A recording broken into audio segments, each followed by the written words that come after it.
بسم الله الرحمن الرحيم. بسم الله الرحمن الرحيم. والحمد لله رب العالمين والعاقبة للمتقين ولا عدوان إلا على الظالمين والصلاة والسلام على أشرف الأنبياء والمرسلين نبينا محمد وعلى آله وصحبه أجمعين. وبعد، فقال الله تبارك وتعالى: لا تقربوا الزنا إنه كان فاحشة وساء سبيلا.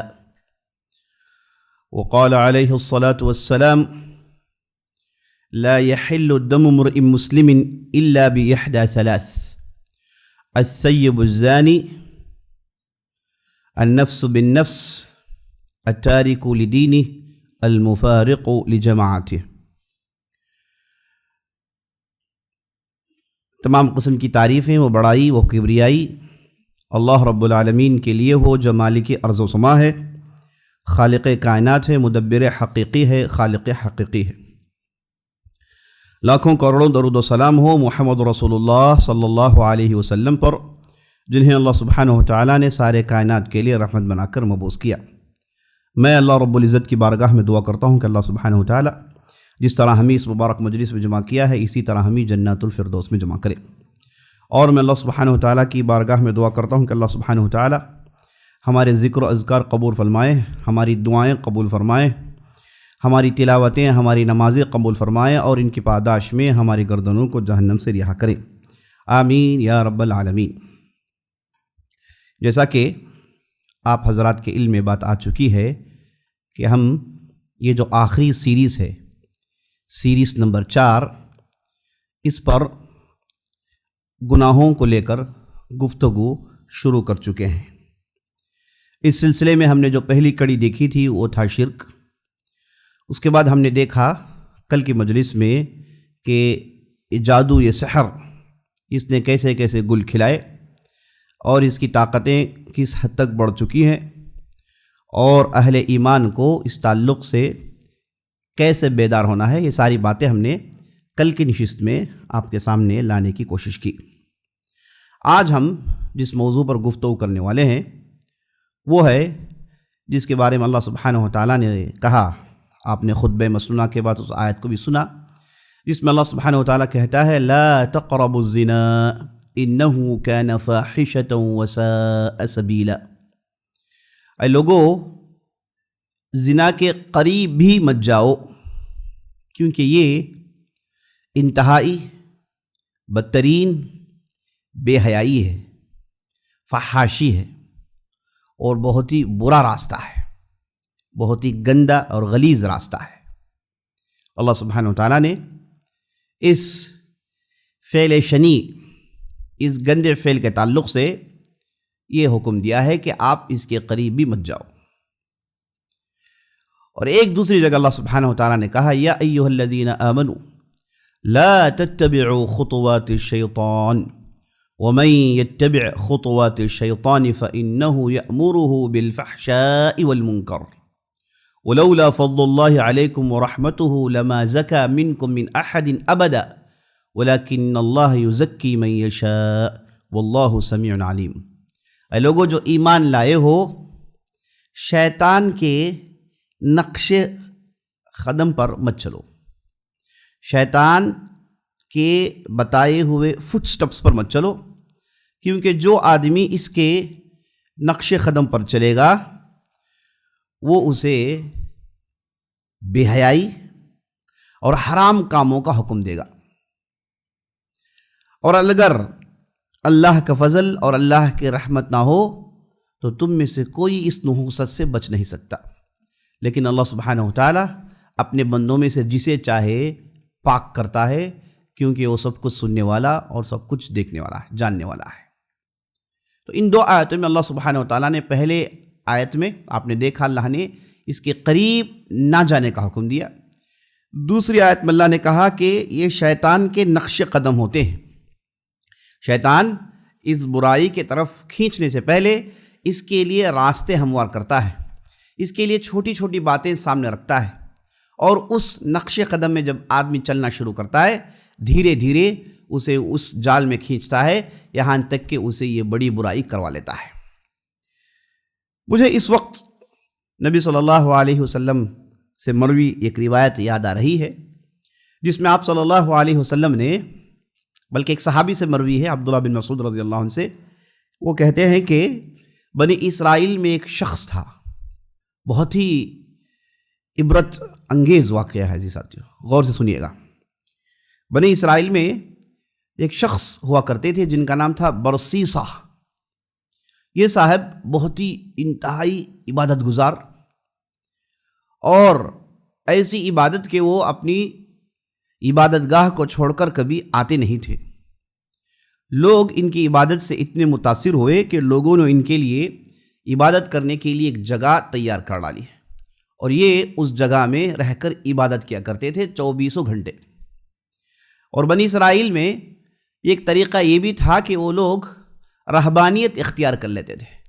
رہبانیت سے مراد شادی نہیں کرتے تھے بلکہ ایسے ہی پوری زندگی گزار دیتے تھے اللہ کی عبادت میں اور اللہ کی عبادت گاہ کی خدمت میں۔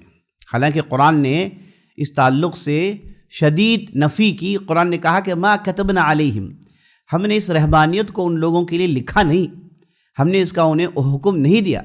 ان لوگوں نے ایک طریقہ اختیار کر لیا جس میں وہ شادی نہیں کرتے اور اس کے بعد سیدھے پورے کا پورا وقت عبادت میں مصروف ہو جاتے۔ تو اسی طریقے سے یہ صاحب تھے جن کا نام تھا برسیسہ، اور ان کی عبادت کے بارے میں آتا ہے کہ 70 سال ان کی عبادت تھی۔ 70 سال اس عبادت گاہ میں بیٹھ کے عبادت کیا کرتے تھے۔ لیکن اللہ سبحانہ و تعالیٰ نے یہ ایک دن انہیں آزمانا چاہا۔ یہ اللہ کا قانون ہے، اللہ بغیر آزمائے کے چھوڑتا نہیں اپنے بندوں کو۔ اللہ سبحانہ و تعالیٰ جسے چاہتا ہے اسے زیادہ آزماتا ہے۔ دعا یہ کرنی ہوتی ہے کہ اے اللہ ہم آزمائش برداشت کرنے کی طاقت نہیں رکھتے۔ اے اللہ اگر آزمائش ہو جائے تو اے اللہ اس میں ہمیں ثبات قدمی عطا کر، اس میں ہمیں صبر عطا کر، اس میں ہم کوئی حرام کام میں نہ گر جائیں، کوئی معصیت نہ کر بیٹھیں۔ اے اللہ ہمیں ایسی توفیق عطا کر، یہ دعا کرنی چاہیے۔ اور اللہ سبحانہ و تعالیٰ جیسے اللہ نے قرآن میں ارشاد فرمایا حتی یمیز الخبیث من الطیب، اللہ سبحانہ و تعالیٰ کے ہاں قانون ہے کہ وہ برے لوگ اچھے لوگوں کو چھانٹتا ہے، اہل حق اور اہل باطل کو چھانٹتا ہے آزمائش کے ذریعے سے۔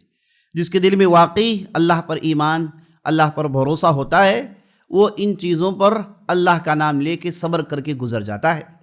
اب جو آدمی دکھاوا کرتا ہے اس کے لیے پورا دکھاوا ہی ہوتا ہے، اس کا دین، اس کا اخلاص سب کچھ ایک دکھاوا تھا، تو ایسا آدمی آزمائش میں ٹھہر نہیں پاتا۔ جیسے کہ ہم نبی صلی اللہ علیہ وسلم کے زمانے میں منافقین کے تعلق سے دیکھتے ہیں، وہ بڑے ایمان کا دعویٰ کرتے تھے، آپ صلی اللہ علیہ وسلم کی صحبت کا دعویٰ تھا، نمازوں میں آیا کرتے تھے اور آپ صلی اللہ علیہ وسلم کے پیچھے نماز پڑھتے تھے، ہر ایونٹ میں ساتھ ہیں۔ لیکن جب معاملہ ٹیسٹنگ کا آتا، آزمائش کا آتا، تو آپ دیکھتے کہ ان میں سے کوئی نظر نہیں آتا۔ اس وقت آپ صلی اللہ علیہ وسلم کے سامنے صرف وہ افراد ہوتے جن کے دل میں واقعی ایمان ہوتا۔ تو جب آزمائش آتی ہے سچا ایمان چھنٹ کے اوپر آتا ہے اور باطل دب جاتا ہے۔ تو اللہ سبحانہ و تعالیٰ کے یہاں قانون ہے۔ تو اللہ سبحانہ و تعالیٰ نے برسیسہ کو چاہا کہ آزمائے۔ ہوا یہ کہ ایک عورت تھی بنی اسرائیل میں، اسے اچانک مرگی کی بیماری یعنی جسے جنون، پاگل پن آ جاتا ہے۔ اس کے علاج کے لیے اس کے 4 بھائی تھے، وہ بہت کوشش کرتے ہیں کہ اس کا علاج کیا جائے، تو ادھر لے کر گئے ادھر لے کر گئے، کبھی اس کے پاس کبھی اس کے پاس۔ بعد میں لوگوں نے کہا کہ دیکھو فلاں کلیسا میں، فلاں عبادت گاہ میں ایک بہت ہی زبردست راہب رہتے ہیں، بہت ہی خدا ترس آدمی ہیں، ان کی دعائیں قبول ہوتی ہیں، آپ اس عورت کو ان کے پاس لے جاؤ، وہ انہیں اس عورت کا علاج کریں گے۔ تو لوگوں کی بات سن کے اس کے جو 4 بھائی تھے اس عورت کو لے کر اس برسیسہ کے پاس پہنچتے ہیں، اس راہب کے پاس پہنچتے ہیں، اور جیسے ہی اس عورت کو لے کر گئے تو برسیسہ نے ان کی باتیں سنی۔ اس کے بعد انہوں نے علاج شروع کیا۔ علاج کیا تھا؟ رقیہ تھا، ہے نا، جو بھی انہیں معلوم تھا اس کے ذریعے سے وہ علاج کرتے تھے۔ کہا کہ ہر روز لے کر آنا۔ تو جب روز آنا شروع ہوئے تو دیکھیے شیطان اپنے کیسے ہتھ کنڈے ڈالتا ہے، کیسے اپنے نقش قدم پر لوگوں کو کھینچتا ہے۔ تو اچانک سے وہ صاحب کی نیت میں خرابی پیدا ہوئی۔ انہوں نے جب دیکھا کہ ایک عورت آ رہی ہے اور علاج معالجے کے لیے آ رہی ہے، تو آگے چل کے وہ اکیلے آنا شروع کرتی ہے، تو شیطان نے ان پر حربہ کیا۔ اور اس سے آپ کو معلوم ہو جانا چاہیے کہ انسان چاہے جتنا بھی بڑا عبادت گزار بن جائے، وہ اپنے آپ کے تعلق سے یہ کبھی گارنٹی نہیں دے سکتا کہ میں کوئی گناہ نہیں کر سکتا، میں بڑے گناہ نہیں کر سکتا، میں ان چیزوں میں پڑ نہیں سکتا۔ ہرگز یہ زعم کوئی مومن نہیں کر سکتا، بلکہ مومن سلامتی چاہتا ہے، شیطان سے پناہ مانگتا ہے۔ یہ نہیں کہتا کہ میں ایمان کا پہاڑ ہوں، مجھے ایسی برائیاں، ایسی فحاشیاں میرے اندر کوئی رخنہ نہیں ڈال سکتی، یہ زعم نہیں کرتا مومن، بلکہ مومن اللہ سے سلامتی اور حفاظت مانگتا ہے، ہمیشہ مانگتے رہتا ہے۔ اور شیطان، جیسے آپ نے سنا، وہ تو بہت ہی تجربے کار ہے انسانوں کو غلط راستے میں ڈالنے کے لیے، ان کے 24 گھنٹے وہ ان کے پیچھے لگا ہوا ہے، تو اس کے حربوں سے انسان اپنی سکت سے بچ نہیں سکتا، اسے اللہ کی رحمت اور اللہ کی پناہ کی ضرورت پڑتی ہے۔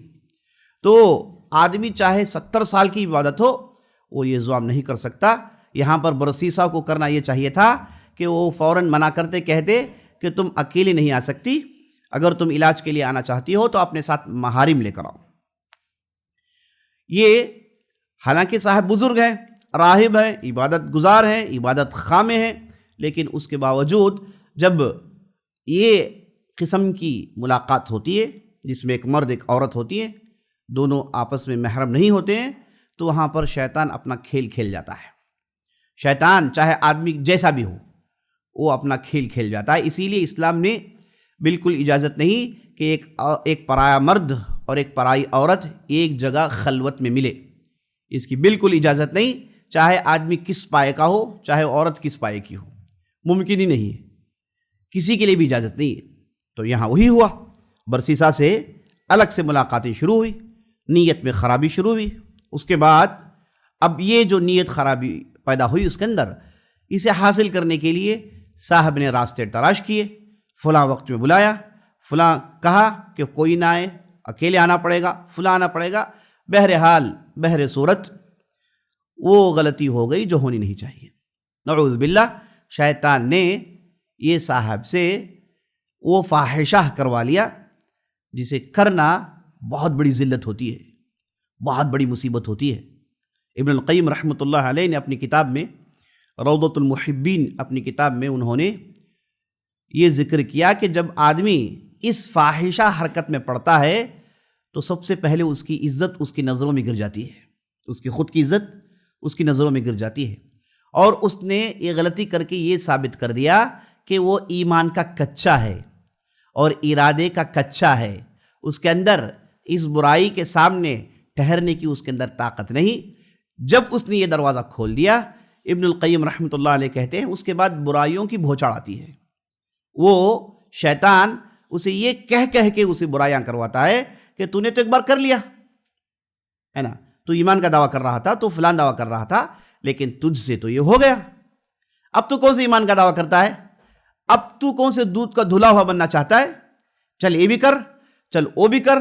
تو اپنی نظر میں انسان گر جاتا ہے اور شیطان کے شکنجے میں پھنس جاتا ہے۔ اور ابن القیم رحمۃ اللہ علیہ کہتے ہیں کہ اس کے چہرے کی رونق ختم ہو جاتی ہے، دل کا نور ختم ہو جاتا ہے، اور لوگ اسے عزت نہیں دیتے، معاشرے میں اس کی عزت ختم ہو جاتی ہے، کوئی اس پر بھروسہ نہیں کر سکتا، کوئی آدمی، اڑوس پڑوس کے لوگ، کوئی اس پر بھروسہ نہیں رکھتے، ایک ذمہ داری کا قابل نہیں رہتا۔ انہوں نے ایک لمبی فہرست کھینچی اور انہوں نے بتایا کہ یہ جو نعوذ باللہ یہ فاحشہ، یہ جو زنا کی جو یہ معصیت ہے، یہ اتنی بری ہے کہ یہ جیسے ہی انسان کر ڈالتا ہے، اس کے بعد دوسرے برائیاں کرنا اس کے لیے بہت آسان ہو جاتے ہیں۔ اور میں نے آپ کو بتایا شیطان کا جو پلاٹ ہوتا ہے وہ یہی ہوتا ہے کہ وہ پہلے کمزور انسانوں سے شرک اکبر کرواتا ہے، اگر شرک اکبر ہو جائے تو اس کے بعد ختم معاملہ ہی، اس کے بعد کچھ رہا نہیں، وہ تو سیدھے جہنم جائے گا، وہ تو کامیاب ہو جاتا ہے۔ اگر شرک اکبر نہیں کر پایا آدمی تو اسے شرک اصغر کرواتا ہے، اسے چھوٹے چھوٹے شرک کرواتا ہے، غیر اللہ کے نام سے قسم اٹھانا اور تعویذ گنڈے لگانا، اور اس کے بعد ریاکاری، شو آف، ایسے غلطیاں کرواتے جاتا ہے۔ اگر کوئی آدمی کوشش کر کے ان چیزوں سے بچ جاتا ہے تو اس کا تیسرا حربہ ہوتا ہے کہ اسے کسی نہ کسی طریقے سے بڑے گناہ میں پھنسوا دے، بڑے گناہ کے چکر میں ڈال دیں۔ اگر وہ اس چکر میں ڈالنے میں کامیاب ہوتا ہے تو اس کے بعد شرک اصغر اکبر کے راستے اس کے لیے کھل جاتے ہیں۔ اگر کوئی آدمی یہاں پر بھی ٹکر دیتا ہے، یہاں پر بھی شیطان کے راستے پر نہیں چلتا، تو اس کے بعد شیطان اسے چھوٹے گناہ کروانے کی کوشش کرتا ہے۔ اور نبی صلی اللہ علیہ وسلم نے کہا ایاکم ومحقرات الذنوب، اے لوگو یہ چھوٹے چھوٹے گناہوں سے بچ کر رہو، یہ بڑی مصیبتیں لے آتی ہیں۔ انسان انہیں یہ سوچتا ہے کہ آسان ہے، یہ تو ایسے ہی معاف کر دی جاتی ہیں، میرا وضو میری نماز انہیں ڈھو ڈالتی ہے، یہ سوچ کر ان چیزوں کو بڑے آسانی سے لے لیتا ہے، لیکن یہ چھوٹی چھوٹی اتنی جمع ہو جاتی ہیں، اس کے بعد اس سے وہ بڑی غلطی کرنے میں کوئی دقت نہیں رہ جاتی۔ تو انسان کبھی بھی امن میں نہ آئے، چاہے غلطی چھوٹی کی ہو بڑی، گناہ بڑا ہو کہ چھوٹا، وہ اپنے دامن کو بچائیں، وہ ان میں پڑھنے سے اپنے آپ کو بچائیں، اپنے ماحول میں ایسے لوگوں کے ساتھ رہنے کا وہ مادہ پیدا کریں جن سے ایسی چیزیں نہ ہوتی ہوں، کیونکہ چھوٹے گناہ یہ ماحول میں پڑنے کے بعد آدمی کر بیٹھتا ہے، تو اس لیے یہ چھوٹے گناہوں سے بچنی چاہیے۔ تو عزیز ساتھیوں، یہ جو میں آپ کے سامنے قصہ بتا رہا تھا، تو وہاں پر وہ صاحب سے وہ غلطی ہو گئی برسیسہ سے جو ہونی نہیں چاہیے، اور یہ ایسی غلطی اعوذ باللہ یہ ساری برائیوں کو کھینچ کر لانے والی چیز ہے۔ اور جو آدمی یہ کرتا ہے شیطان اس سے بہت خوش ہوتا ہے، شیطان اسے اپنا چیلا بنا لیتا ہے، کیونکہ شیطان کو انڈیویجول نقصان سے، انفرادی نقصان سے، اگر کوئی نقصان اجتماعی ہو تو اسے بڑا مزہ ملتا ہے۔ اور آپ نے کل کی مجلس میں دیکھا کہ کوئی آ کے کہتا ہے کہ میں نے فلاں کو یہ کروا دیا وہ کروا دیا، تو ایک آ کر کہتا ہے کہ میں نے میاں بیوی کے درمیان دراڑ ڈال دی، تو اس نے کہا کہ تم میرے آدمی بغل میں بیٹھ جاؤ، کیونکہ اسے خوشی ہوئی کہ اس نے وہ غلطی کر ڈالی جس سے اجتماعی نقصان ہوتا ہو، پورے سوسائٹی کو نقصان ہوتا ہو۔ تو یہ جو فاحشہ ہے اعوذ باللہ، یہ اس سے پورے سوسائٹی کا نقصان ہوتا ہے۔ جب ایسی چیزوں پر روک تھام نہیں ہوتی تو عزیز ساتھیوں بدترین ماحول کریٹ ہوتا ہے۔ یہاں پر مجھے نبی صلی اللہ علیہ وسلم کی ایک حدیث یاد آ رہی ہے۔ آپ صلی اللہ علیہ وسلم کہتے ہیں اگر کسی قوم میں زنا اور سود عام ہو جائے، یہ قوموں نے اللہ کے عذاب کو کب کا بلا لیا، یہ قوموں نے اللہ کے عذاب کو دعوت دے دیا ہے۔ معنی یہ کہ کبھی بھی اگر کسی معاشرے میں یہ دو چیزیں جاری ہیں، کبھی بھی عذاب آ سکتے ہیں۔ تو اب اندازہ لگائیے، مقابلہ کر لیجیے، ہم جس معاشرے میں رہتے ہیں کیا ان میں یہ برائیاں نہیں ہیں؟ اعوذ باللہ کس حد تک لوگ پہنچ گئے ہیں۔ یہ دونوں تو ان کے لیے اوڑھنا بچھونا ہے، اس کے بغیر تو کام چلتا ہی نہیں، نعوذ باللہ۔ اس کے بعد دیکھیے عذاب میں کیوں نہیں آئیں گی؟ اگر آپ بچے ہوئے ہیں تو یہ خالص اللہ کی رحمت ہے، اور یہ سوچ کے ہم بیٹھنا کہ بھائی صاحب ہم تو اچھے ہیں، یہ بہت بڑی مصیبت ہے کہ یہ برائیاں کسی ایک خاندان، کسی ایک نسل، کسی ایک زبان، کسی ایک رنگ، کسی ایک فلاں کو نہیں دیکھتے، بلکہ برائیاں انسانیت کو برباد کرنے کے لیے سیلاب کی طرح آ جایا کرتے ہیں۔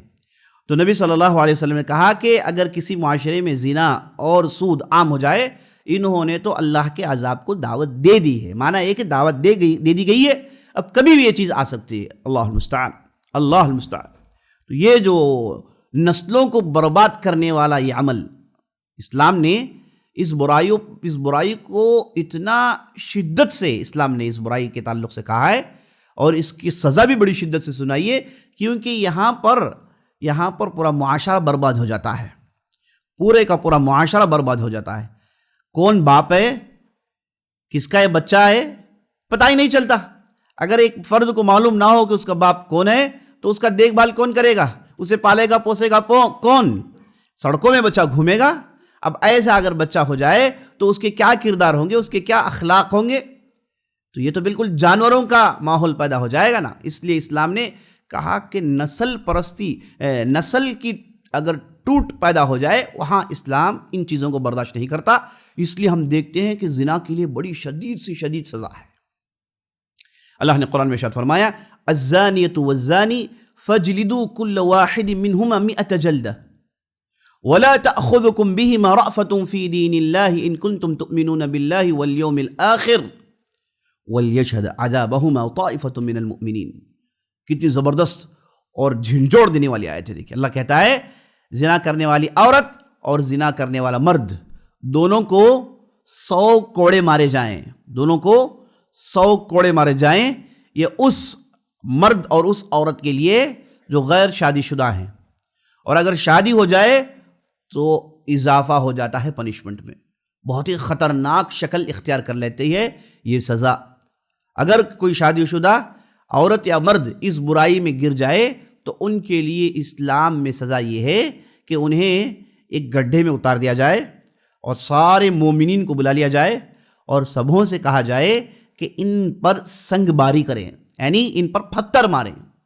پتھر بڑے بڑے نہیں کہ فوراً روح قبض ہو جائے، پتھر متوسط سائز کے ان پر مارنے چاہیے، اور اتنا مارنا چاہیے کہ ان کے جسم میں سے چمڑی پھٹ کے خون کے فوارے نکلے اور ہڈیوں کو چکنا چور کر دیا جائے اور کھوپڑی توڑ کے اس آدمی کو جان سے مار دیا جائے، یعنی پتھروں سے ایک انسان یا پھر مرد کو جان سے مار دینا چاہیے۔ یہی سزا ہے اگر کسی نے اس فاحشہ پر عمل کیا اور وہ شادی شدہ ہو تو بڑی کڑی سزا ہے۔ لوگ اسے پڑھتے ہیں اور رونگٹے کھڑے ہو جاتے ہیں ان لوگوں کے، کہتے ہیں کہ یہ کیسی سزا ہے اسلام میں؟ اسلام بہت ہی سخت مذہب ہے، بہت ہی سخت دین ہے، اسی لیے چیختے ہیں۔ اور اسلام نے جو سزا دی بالکل انسانیت کے لیے مناسب ہے۔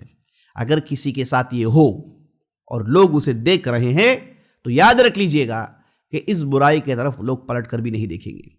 اور دیکھیے اللہ نے قرآن میں کہا اگر غیر شادی شدہ ہوں تو فجلدوا کل واحد منہما 100 جلدہ، سب کو 100 کوڑے مارنے چاہیے۔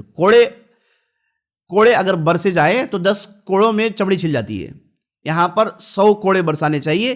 اور اس کے بعد دیکھیں اللہ کہتا ہے لا تأخذکم بہما رأفہ، تم لوگ جب یہ سزا دی جا رہی ہے تو ان لوگوں کے تعلق سے دل میں نرم گوشی اختیار مت کرو، تمہارے اندر رحم دلی اس تعلق سے پیدا نہیں ہونی چاہیے۔ یہ رحمان رحیم کہہ رہا ہے، لا تأخذکم بہما رأفہ، ہے نا، یہ رحم دلی نرم دلی ان لوگوں کے تعلق سے تمہارے اندر ہونا نہیں چاہیے۔ فی دین اللہ، یہ اللہ کے دین ہے، یہ اللہ کا قانون ہے، یہ اللہ کے احکامات ہیں، یہ کسی انسان نے نہیں لکھے۔ انسان اگر قوانین لکھے گا تو وہ ایموشنل ہو کر لکھے گا، وہ صرف اپنے لیے لکھے گا، اپنی سوچ کے لیے لکھے گا، اپنی تہذیب کے لیے، اپنے کلچر کے لیے، اپنی زبان والوں کے لیے، تو وہاں پر ہائی کوالٹی کا بے انصافی ہو جائے گا، بے عدلی ہو جائے گی۔ اس لیے اللہ نے احکامات کی ذمہ داری بھی اللہ نے اپنے پاس رکھی۔ جیسے اللہ نے ایمانیات کو بتایا ویسے اللہ نے قرآن میں احکامات بھی بتائے، اس کی بھی ذمہ داری اللہ نے لے لی۔ احکامات بھی آپ وہی کرو گے جو اللہ نے بتائے۔ اللہ اکبر، یہ اللہ کی طرف سے بہت بڑی رحمت ہے ہماری اس امت پر کہ اللہ نے ایمان کے لیے بھی جن چیزوں کی ضرورت ہے اس کا ذکر قرآن میں کیا، ساتھ ساتھ ہم ہماری زندگی میں کیسی کیسی عبادتیں کریں اور کیسی کیسی چیزوں کو نافذ کریں، کیا نہ کریں، لائف کے پورے کوڈز کو اللہ نے قرآن میں سمجھایا ہوا ہے۔ تو اللہ کہتا ہے کہ لا تأخذکم بہما رأفہ فی دین اللہ، اللہ کے دین میں یہ کوڑے برساتے وقت تمہارے دل میں نرمی پیدا نہ ہو۔ اور اس کے بعد دیکھیے یہاں پر معاملہ ختم نہیں ہوا، لا تأخذکم بکم رأفۃ فی دین اللہ ان کنتم تؤمنون باللہ والیوم الآخر، ہے نا، تمہارے دل میں نرمی ہرگز نہ پیدا ہو اگر تم اللہ اور آخرت پر ایمان رکھتے ہو۔ یعنی تمہارے اللہ اور آخرت پر ایمان کا تقاضا یہ ہے کہ تمہارے دل میں نرمی نہ آئے، تم اللہ کے اس حکم کو نافذ کرو۔ اگر غیر شادی شدہ ہے تو اسے کوڑے برسائے جائے، اگر شادی شدہ ہے تو اسے سنسار کیا جائے۔ اللہ کا دین ہے، دل میں نرمی آنی نہیں چاہیے، یہ ایمان کا تقاضا ہے۔ اس کے بعد دیکھیے اللہ کہتا ہے وَلْيَشْهَدْ طَائِفَةٌ مِّنَ الْمُؤْمِنِينَ، اور مومنین کی گروہ یہ عذاب نافذ ہوتے ہوئے سب کے سامنے علی الاعلان، ڈنکے کی چوٹ میں لوگوں کے سامنے پبلکلی اسے نافذ کیا جائے۔ 3 چیزیں، پہلے سزا، اور اس کے بعد سزا نافذ کرتے وقت کوئی رحم دلی نہیں، اور نمبر 3 پبلکلی اسے نافذ کیا جائے، اللہ کا قانون ہے۔ اور اہل علم کہتے ہیں کہ اس فعل شنی، اس گندے فعل کے لیے دیکھیے اللہ نے 3 خطرناک سزائیں، کوڑے برسانا اور بغیر رحم دلی کے، یہ بھی تو بہت بڑی سزا ہے، اور پبلکلی، یہ تو بہت بڑی سزا ہے۔ پبلکلی انسان چاہے 1000 کوڑے مارے، وہ کہے کہ بھائی کمرے میں مار لو میں تیار ہوں، لیکن پبلکلی لوگوں کو معلوم ہو کہ فلاں نے غلطی کی، یہ بہت بڑی سزا ہوتی ہے، جس میں ذلت بھی ہے، رسوائی بھی ہے، جس میں خطرناک نادانی بھی ہے، جس میں جو ہے اور بہت ساری چیزیں اس کے اندر آ جاتی ہیں۔ تو اللہ نے اس برائی کو روکنے کے لیے ایسا سلیوشن سنایا، ایسی پنشمنٹ سنائی کہ یہ جو غرب کے لوگ ہیں، ویسٹرن کنٹریز کے لوگ، اور جو ان کے نہج پر چلتے ہیں، یہ جب سزا دیکھتے ہیں ان کے رونگٹے کھڑے ہو جاتے ہیں، کیونکہ انہیں دکھتا ہے کہ یہ کہیں ہم پر تو نافذ نہ ہو جائے، ہے نا۔ ان کے ہاں تو یہ بالکل آسان چیز ہے، یعنی ان کے لیے تو یہ ایک پیس آف کیک ہے، کوئی مسئلہ نہیں ان کے لیے۔ وہاں تو ریلیشن شپس چلتے ہیں، وہاں تو پیار محبت چلتی ہے، کوئی کسی کے ساتھ چلے جائے، کوئی کسی کے ساتھ زندگی گزار لے، ہے نا، حیوانیت کے طریقے سے رہیں 1 مہینے تک، اس کے بعد کہیں گے تم تمہارے راستے میں جاؤ، میں میرے راستے میں جاتا ہوں۔ اعوذ باللہ، انہوں نے زنا کو پروموٹ کیا ہوا ہے نا، اسے پروموٹ کرتے ہیں۔ یہ نہیں کہ بھائی ہو گیا، یہ نہیں کہ بھائی غلطی ہو جاتی ہے، نہیں، اسے پروموٹ کرتے ہیں، بلکہ کہتے ہیں کہ کرنا چاہیے۔ اعوذ باللہ، اس کے تعلق سے لکھتے بھی ہیں کہ یہ ہونا چاہیے، کسی معاشرے میں ہونا چاہیے، جیسے جانوروں میں ہوتا نہیں ہے، لکھتے ہیں باقاعدہ، ان کے انٹلیکچوئلس لکھتے ہیں، ان کے جو سائیکیٹرسٹ ہیں وہ لکھتے ہیں۔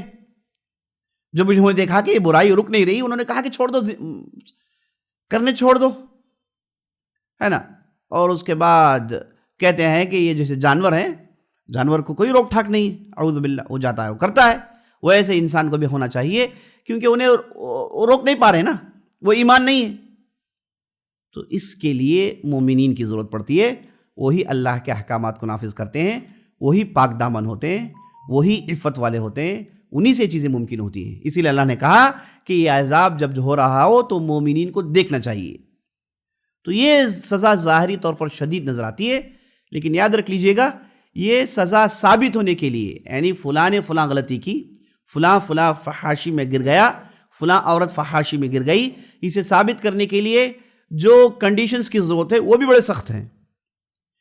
یہ اسلام میں قانون ہے کہ 4 شہادتیں لائی جائیں، 4 لوگ عینی شہادت دیں کہ فلاں نے یہ غلطی کی، ہم چاروں نے دیکھا، اور چاروں کے سٹیٹمنٹس سیم ہوں، اور قاضی چاروں کو الگ الگ لا کے چیک کرے گا، سٹیٹمنٹس سب کے ایک نظر آتے ہوں، تب جا کے اسے نافذ کیا جاتا ہے۔ اور اہل علم کہتے ہیں پورے تاریخ اسلامی میں یہ بہت ہی کم مرتبہ ایسے ہوا کہ 4 لوگ آئیں اور سب کے سٹیٹمنٹ سیم ہوں، کیونکہ یہاں پر ایک بہت بڑی چیز کا سد باب کیا جاتا ہے، ورنہ لوگ ایک دوسرے کی تہمت لگائیں گے اگر سزا اتنی بڑی ہو، ہے نا۔ کوئی بھی جائے کہے گا بھائی میں نے فلاں کے ساتھ فلاں کو دیکھا، وہ فلاں کے گھر میں گیا، فلاں کے کمرے میں داخل ہوا، میں نے دیکھا، تو لوگوں کی زبانوں میں تو کوئی ہڈی نہیں ہے نا، جو چاہے کہتے ہیں۔ اور ساتھ یہ بھی سن لیجئے گا، اگر کسی نے کسی پر تہمت لگائی، اسے کہتے ہیں قذف، اسلام میں اسے کہتے ہیں قذف، قذف المحصنات، یہ بھی بڑے گناہوں میں سے ہے۔ نیک دامن عورت، نیک دامن مرد پر تہمت لگانا اسے قذف کہتے ہیں، ہے نا، کہنا کہ فلاں ایسا آدمی ہے نا، فلاں رویے والا ہے، فلاں چلن والا ہے، یہ کہنا قذف ہے۔ اگر کوئی قذف کرے گا اسے 4 شہادتیں لانی پڑے گی، اگر نہیں لائے گا اسے 80 کوڑے مارے جائیں گے۔ اگر نہیں لائے گا، اس نے قذف کر دیا فلاں پر، کہا کہ یہ ایسا ہے یا پھر یہ عورت ایسی ہے، اس نے کہہ دیا، تو اسے کہا جائے گا کہ بھائی جاؤ، تم نے کہہ دیا ہے، جاؤ اب تم 4 شہادتیں لے کر آؤ۔ اگر وہ نہیں لائے گا تو اس کے پیٹ میں 80 کوڑے برسائے جائیں گے۔ قرآن کے اندر ایک سورت ہے، بڑی پیاری سورت، جسے سورہ نور کہا جاتا ہے، اس سورے کے آغاز میں یہ پورے احکامات کو اللہ سبحانہ وتعالیٰ نے بڑی تفصیل سے بتایا ہے۔ حالانکہ اس سورت کے نزول کا سبب یہ ہے کہ نبی صلی اللہ علیہ وسلم کے زمانے میں ایک واقعہ پیش آیا جسے واقعہ افک کہا جاتا ہے۔ عائشہ رضی اللہ عنہ کے معاملے میں بعض منافقین نے بڑی غلط سلط باتیں کہیں، اور عائشہ رضی اللہ عنہ پر یہ دن بڑے گراں گزرے، 40 دن تک وہ ان پریشانیوں کو جھیلتی رہی، اور یہاں تک کہ نبی صلی اللہ علیہ وسلم بھی پریشان تھے، وہ عائشہ رضی اللہ عنہ کے گھر جانا چھوڑ دیتے ہیں، اور عائشہ رضی اللہ عنہ یہ سارا دور روتے روتے گزارتی ہیں، کہتی ہیں کہ بڑا ہی سخت دور تھا، اور نبی صلی اللہ علیہ وسلم کو پتہ نہیں چل رہا تھا کہ کیا کریں۔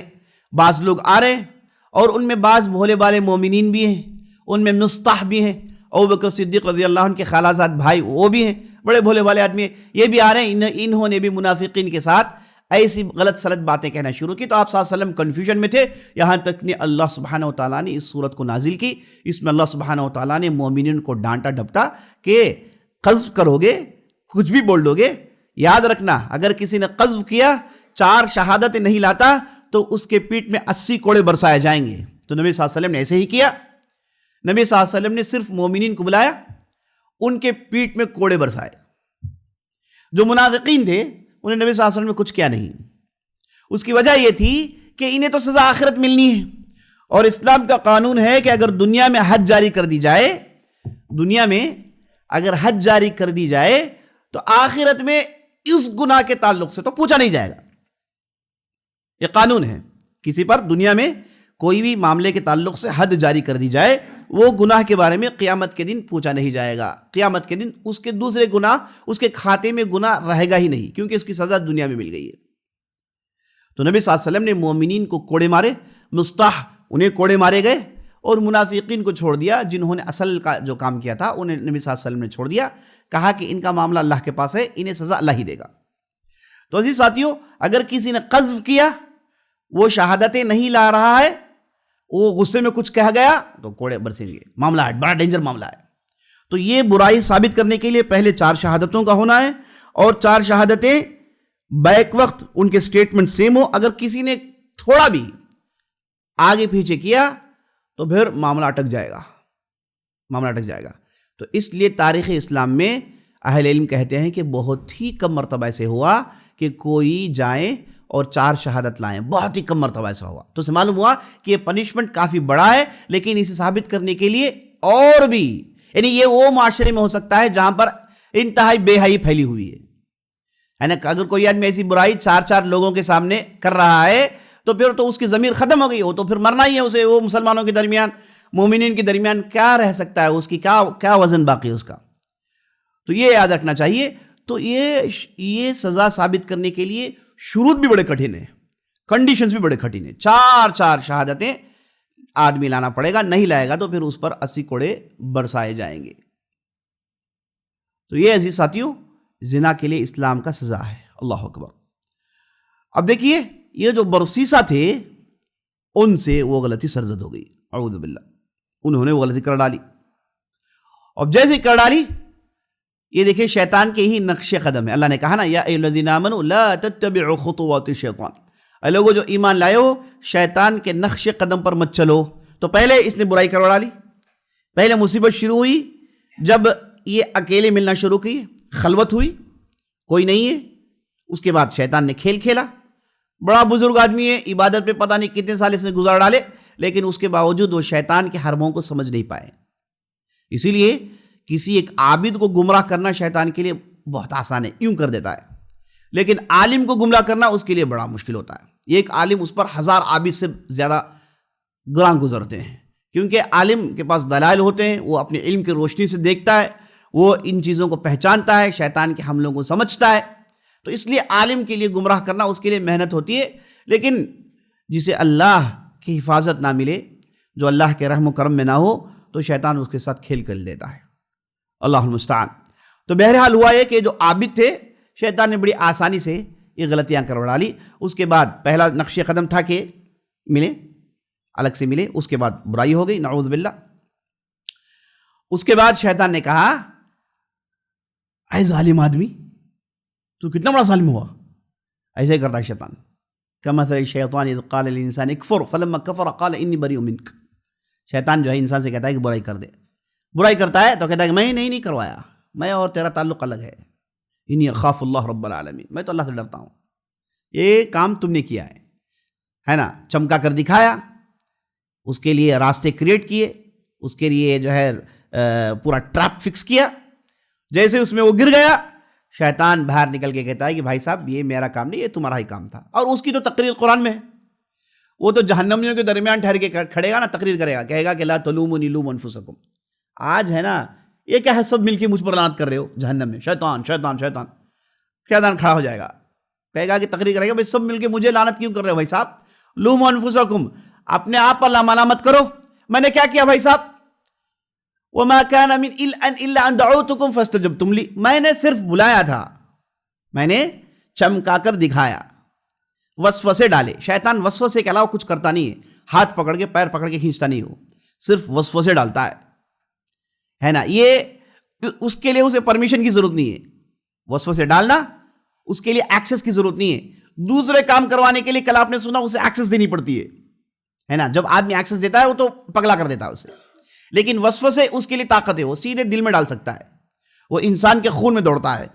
ان الشیطان یجری من الانسان مجری الدم، انسان کے جسم میں جیسے خون کی گردش ہوتی ہے ویسے وہ انسان کے خون میں گردش کرتا ہے، اعوذ باللہ، انسان کے خون میں گردش کرتا ہے وہ، تو وہ جہاں کہیں بھی جا سکتا ہے وہ، تو دل میں یہ وسوسے ڈال سکتا ہے، تو کہے گا کہ بھائی صاحب میں نے تو دعوت دی تھی، یہ کرنے والے تم تو، یہ کیا مجھ پر چلا رہے ہو، ما انا بمصرخکم وما انتم بمصرخی، میں تم پر چلاتا نہیں، تم مجھ پر چلاؤ مت، میں تم پر آج کے دن چلاتا نہیں، تم مجھ پر چلاؤ مت، ہے نا، معاملہ تو یہ صرف میں نے دعوت دی، کرنے والے تو تم تھے۔ اس کے بعد کہے گا انی اخاف اللہ رب العالمین، میں اللہ سے ڈرنے والا بندہ ہوں، میں اللہ سے ڈرنے والا بندہ ہوں، سب کچھ کروائے گا اور آخر میں اسٹیٹمنٹ دے گا۔ اور یہاں پر بھی برسیسا سے اس نے ہی کہا کہ دیکھو بھائی صاحب تو بڑا ظالم آدمی ہے، تو زہد کا دعویٰ کر رہا تھا، عبادت گزاری کا دعویٰ کر رہا تھا، عبادت گاہ میں بیٹھا ہوا ہے 70 سال سے، لوگ تجھ پر اعتماد کرتے ہیں، اور تو نے یہ کیا کر ڈالا، بے حیائی کر ڈالی، فحاشی کر ڈالی، تو بڑا ظالم آدمی ہے۔ تو برسیسا بھڑک گئے، انہیں سمجھ میں نہیں آیا کہ کیا کرے، تو پھر شیطان نے کہا کہ اب ایک حل یہی ہے، بچنے کے لیے حل یہ ہے کہ اس عورت کو مار دے، اس عورت کو مار کے دفن کر دے، لوگوں کو پتہ ہی نہیں چلے گا کہ کیا ہوا کیا نہیں ہوا، خاموشی سے مار دے اور ختم کر معاملے کو۔ تو برسیسا نے دیکھا کہ آنے والی بے عزتی کو، آنے والی ذلت کو، رسوائی کو کون برداشت کرے گا بھائی صاحب، یہ اگر باہر جائے گی لوگوں کے ساتھ کہہ دے گی، اس کے تو 4 بھائی ہیں، وہ تو میرے پرزے نکال دیں گے، ہے نا۔ تو برسیسا صاحب نے سوچا اور اس کے بعد پھر انہوں نے شیطان کی بات پر آمنا صدقنا کہا اور انہوں نے اٹھایا ہتھیار اور سیدھے کیا اس عورت پر حملہ اور اسے سیدھے سیدھے موت کے گھاٹ اتار دیا، اور اس کے بعد یہ عورت کو لے گئے اور ایک جگہ انہوں نے دفنا دیا۔ دیکھیے اسی لیے ابن القیم رحمۃ اللہ علیہ نے کہا کہ جو آدمی زنا جیسی برائی کر ڈالتا ہے اس کے لیے پوری برائیاں اس کے بعد آسان ہو جاتی ہیں، اس کے بعد اس کے لیے شرک اصغر اکبر کے دروازے آسانی سے کھل جاتے ہیں، اور جو بھی شیطان کے چیلے بنتے ہیں، شیطان کے ساتھ اٹھتے بیٹھتے ہیں، ان سے وہ برائی کمپلسری کرواتا ہے، یہ بے حیائی کا کھیل وہ ضرور کرواتا ہے، یہ جب آدمی کرتا ہے وہ اس کے قریب ہو جاتا ہے، یہ برائی کرنے کے بعد شیطان کے بالکل قریب ہو جاتا ہے، کیونکہ شیطان اس آدمی کے اندر وہ پوری ایبلٹی دیکھتا ہے جو اسے وہ کروانا چاہتا ہے۔ اس نے بے حیائی، شرم اور تقوی یہ ساری باتوں کے دروازوں کو توڑ دیا، توڑنے کے بعد اس نے برائی کی ہے، تو جب اس نے سارا کام کر دیا تو اس کے اندر میری باتیں سننے کی پوری ایبلٹی ہے نا، یہ آدمی اس کے لیے جو ہے سرٹیفائڈ ہو جاتا ہے۔ اب جتنے بھی یہ جادوگر ہوتے ہیں سب سے برائی کرواتا ہے، اعوذ باللہ، سب سے برائی کرواتا ہے، یہ بنیادی شرط ہوتی ہے اس کے پاس، یہ آدمی کرتا ہے، اعوذ باللہ۔ اس کے بعد عورتیں، اور کیا بتائیں ہم، یہ بے حیائی دنیا، اس کے اندر ایسی چیزیں ہیں زبان میں الفاظ نہیں مل رہے ہیں عزیز ساتھیوں، ہے نا، بچوں کو انہوں نے نہیں چھوڑا ہے، یہ آپ نے ایپسٹائن فائلز کے تعلق سے سنا، وہاں تو یہی ہوتا ہے، اعوذ باللہ، ہے نا، وہاں تو شیطان کی عبادت ہوتی تھی اور شیطان اپنے چیلوں کے ساتھ یہ سب کرواتا تھا، یہ سب کرتے ہیں تو وہ اپنے لوگوں میں شامل ہو جاتے ہیں، اعوذ باللہ۔ تو یہاں پر برسیسا نے قتل کر ڈالا اور دفن بھی کر ڈالا اور وہ واپس اپنی عبادت گاہ آ گئے، انہوں نے سمجھا کہ معاملہ آیا گیا، رواں دواں ہو گیا، اب کسی کو کانوں کان خبر نہیں۔ اب شیطان نے دیکھیے کیسے وہ ٹریپ کرتا ہے، اب برسیسا سے سب کچھ کروا لیا، 70 سال کی عبادت کو پلک جھپکنے تک برباد کر دیا، ہے نا، مصیبت۔ اب جاتا ہے وہ چاروں بھائیوں کے خواب میں آتا ہے اور چاروں بھائیوں کو پوری بات خواب میں سناتا ہے، کہتا ہے کہ فلاں آدمی انہوں نے زنا کیا اور فلاں جگہ دفن کیا ہے، اگر بھروسہ نہیں تو جا کے دیکھ لو، فلاں جگہ دفن کیا گیا ہے، اس نے جگہ دکھا دی خواب میں۔ اور شیطان عزیز ساتھیوں خواب میں آ سکتا ہے، شیطان خواب میں آ سکتا ہے، آپ کو ڈرا سکتا ہے، اسی لیے جب آپ آیت الکرسی پڑھ کے سوتے ہیں تو آپ پر حملہ کچھ نہیں کر سکتا، ہے نا، ورنہ وہ خواب میں آنے کی اس کی طاقت ہے اور وہ بھیس بدلنے کی طاقت رکھتا ہے، اور وہ آپ کو سوتے وقت آپ کے سینے میں چڑھ کے بیٹھنا، حلق دبانا، یہ سب اس پر اس کی طاقت ہے، یہ سب وسوسے وہ ڈال سکتا ہے۔ انسان ان چیزوں سے بچنے کے لیے تحسینات پڑھنی پڑتی ہیں، ذکر و اذکار کرنی پڑتی ہیں۔ تو خواب میں آیا، اس نے چاروں کو خواب دکھائی، وہ جگہ دکھا دیا۔ 4 صبح اٹھے، سب یہ سمجھ رہے تھے کہ خواب صرف مجھے آئی ہے. تو ان میں سے ایک نے آگے بڑھ کے کہا کہ بھائی صاحب کل رات بڑی بھیانک خواب آئی. میں یہ دیکھ رہا ہوں کہ ہماری بہن کو کسی نے، وہ صاحب نے جہاں یہ علاج کے لیے جایا کرتی تھی، وہ صاحب نے قتل کیا ہوا ہے اور فلاں جگہ دفن کیا ہوا ہے، وہ جگہ مجھے معلوم ہے. دوسرے نے کہا کہ میں نے بھی وہ خواب دیکھا. تیسرے نے کہا کہ ہاں میں نے وہی خواب دیکھا. چوتھے نے بھی کہا میں نے بھی وہ خواب دیکھا. تو چاروں کو ایک ہی خواب آئی. یعنی ایسے انداز سے اس نے خواب دکھایا کہ کسی کو شک نہ ہو. تو چار نکلے اور چاروں نے کہا کہ بھائی صاحب برسیسا کتنا بڑا نام ہے معاشرے میں، کتنا بڑا عابد، کتنا بڑا زاہد آدمی ہے. اگر ہم جا کے لوگوں میں کہیں گے، لوگ ہماری پٹائی کریں گے، کہیں گے کہ بھائی تم کیسے بزرگ آدمی پر تہمت لگا رہے ہو، کیسے اچھے آدمی پر تہمت لگا رہے ہو، تم اپنی زبان پر لگام دو، یہ کام نہیں کر سکتے، لوگ ہم پر لان تان کریں گے. تو چاروں نے کہا کہ کیا کرے، چلو پہلے دیکھتے ہیں کہ بات صحیح کہ نہیں ہے. تو لوگ گئے اور دیکھا کہ باقاعدہ ان کی بہن وہاں پر دفن کر دی گئی ہے.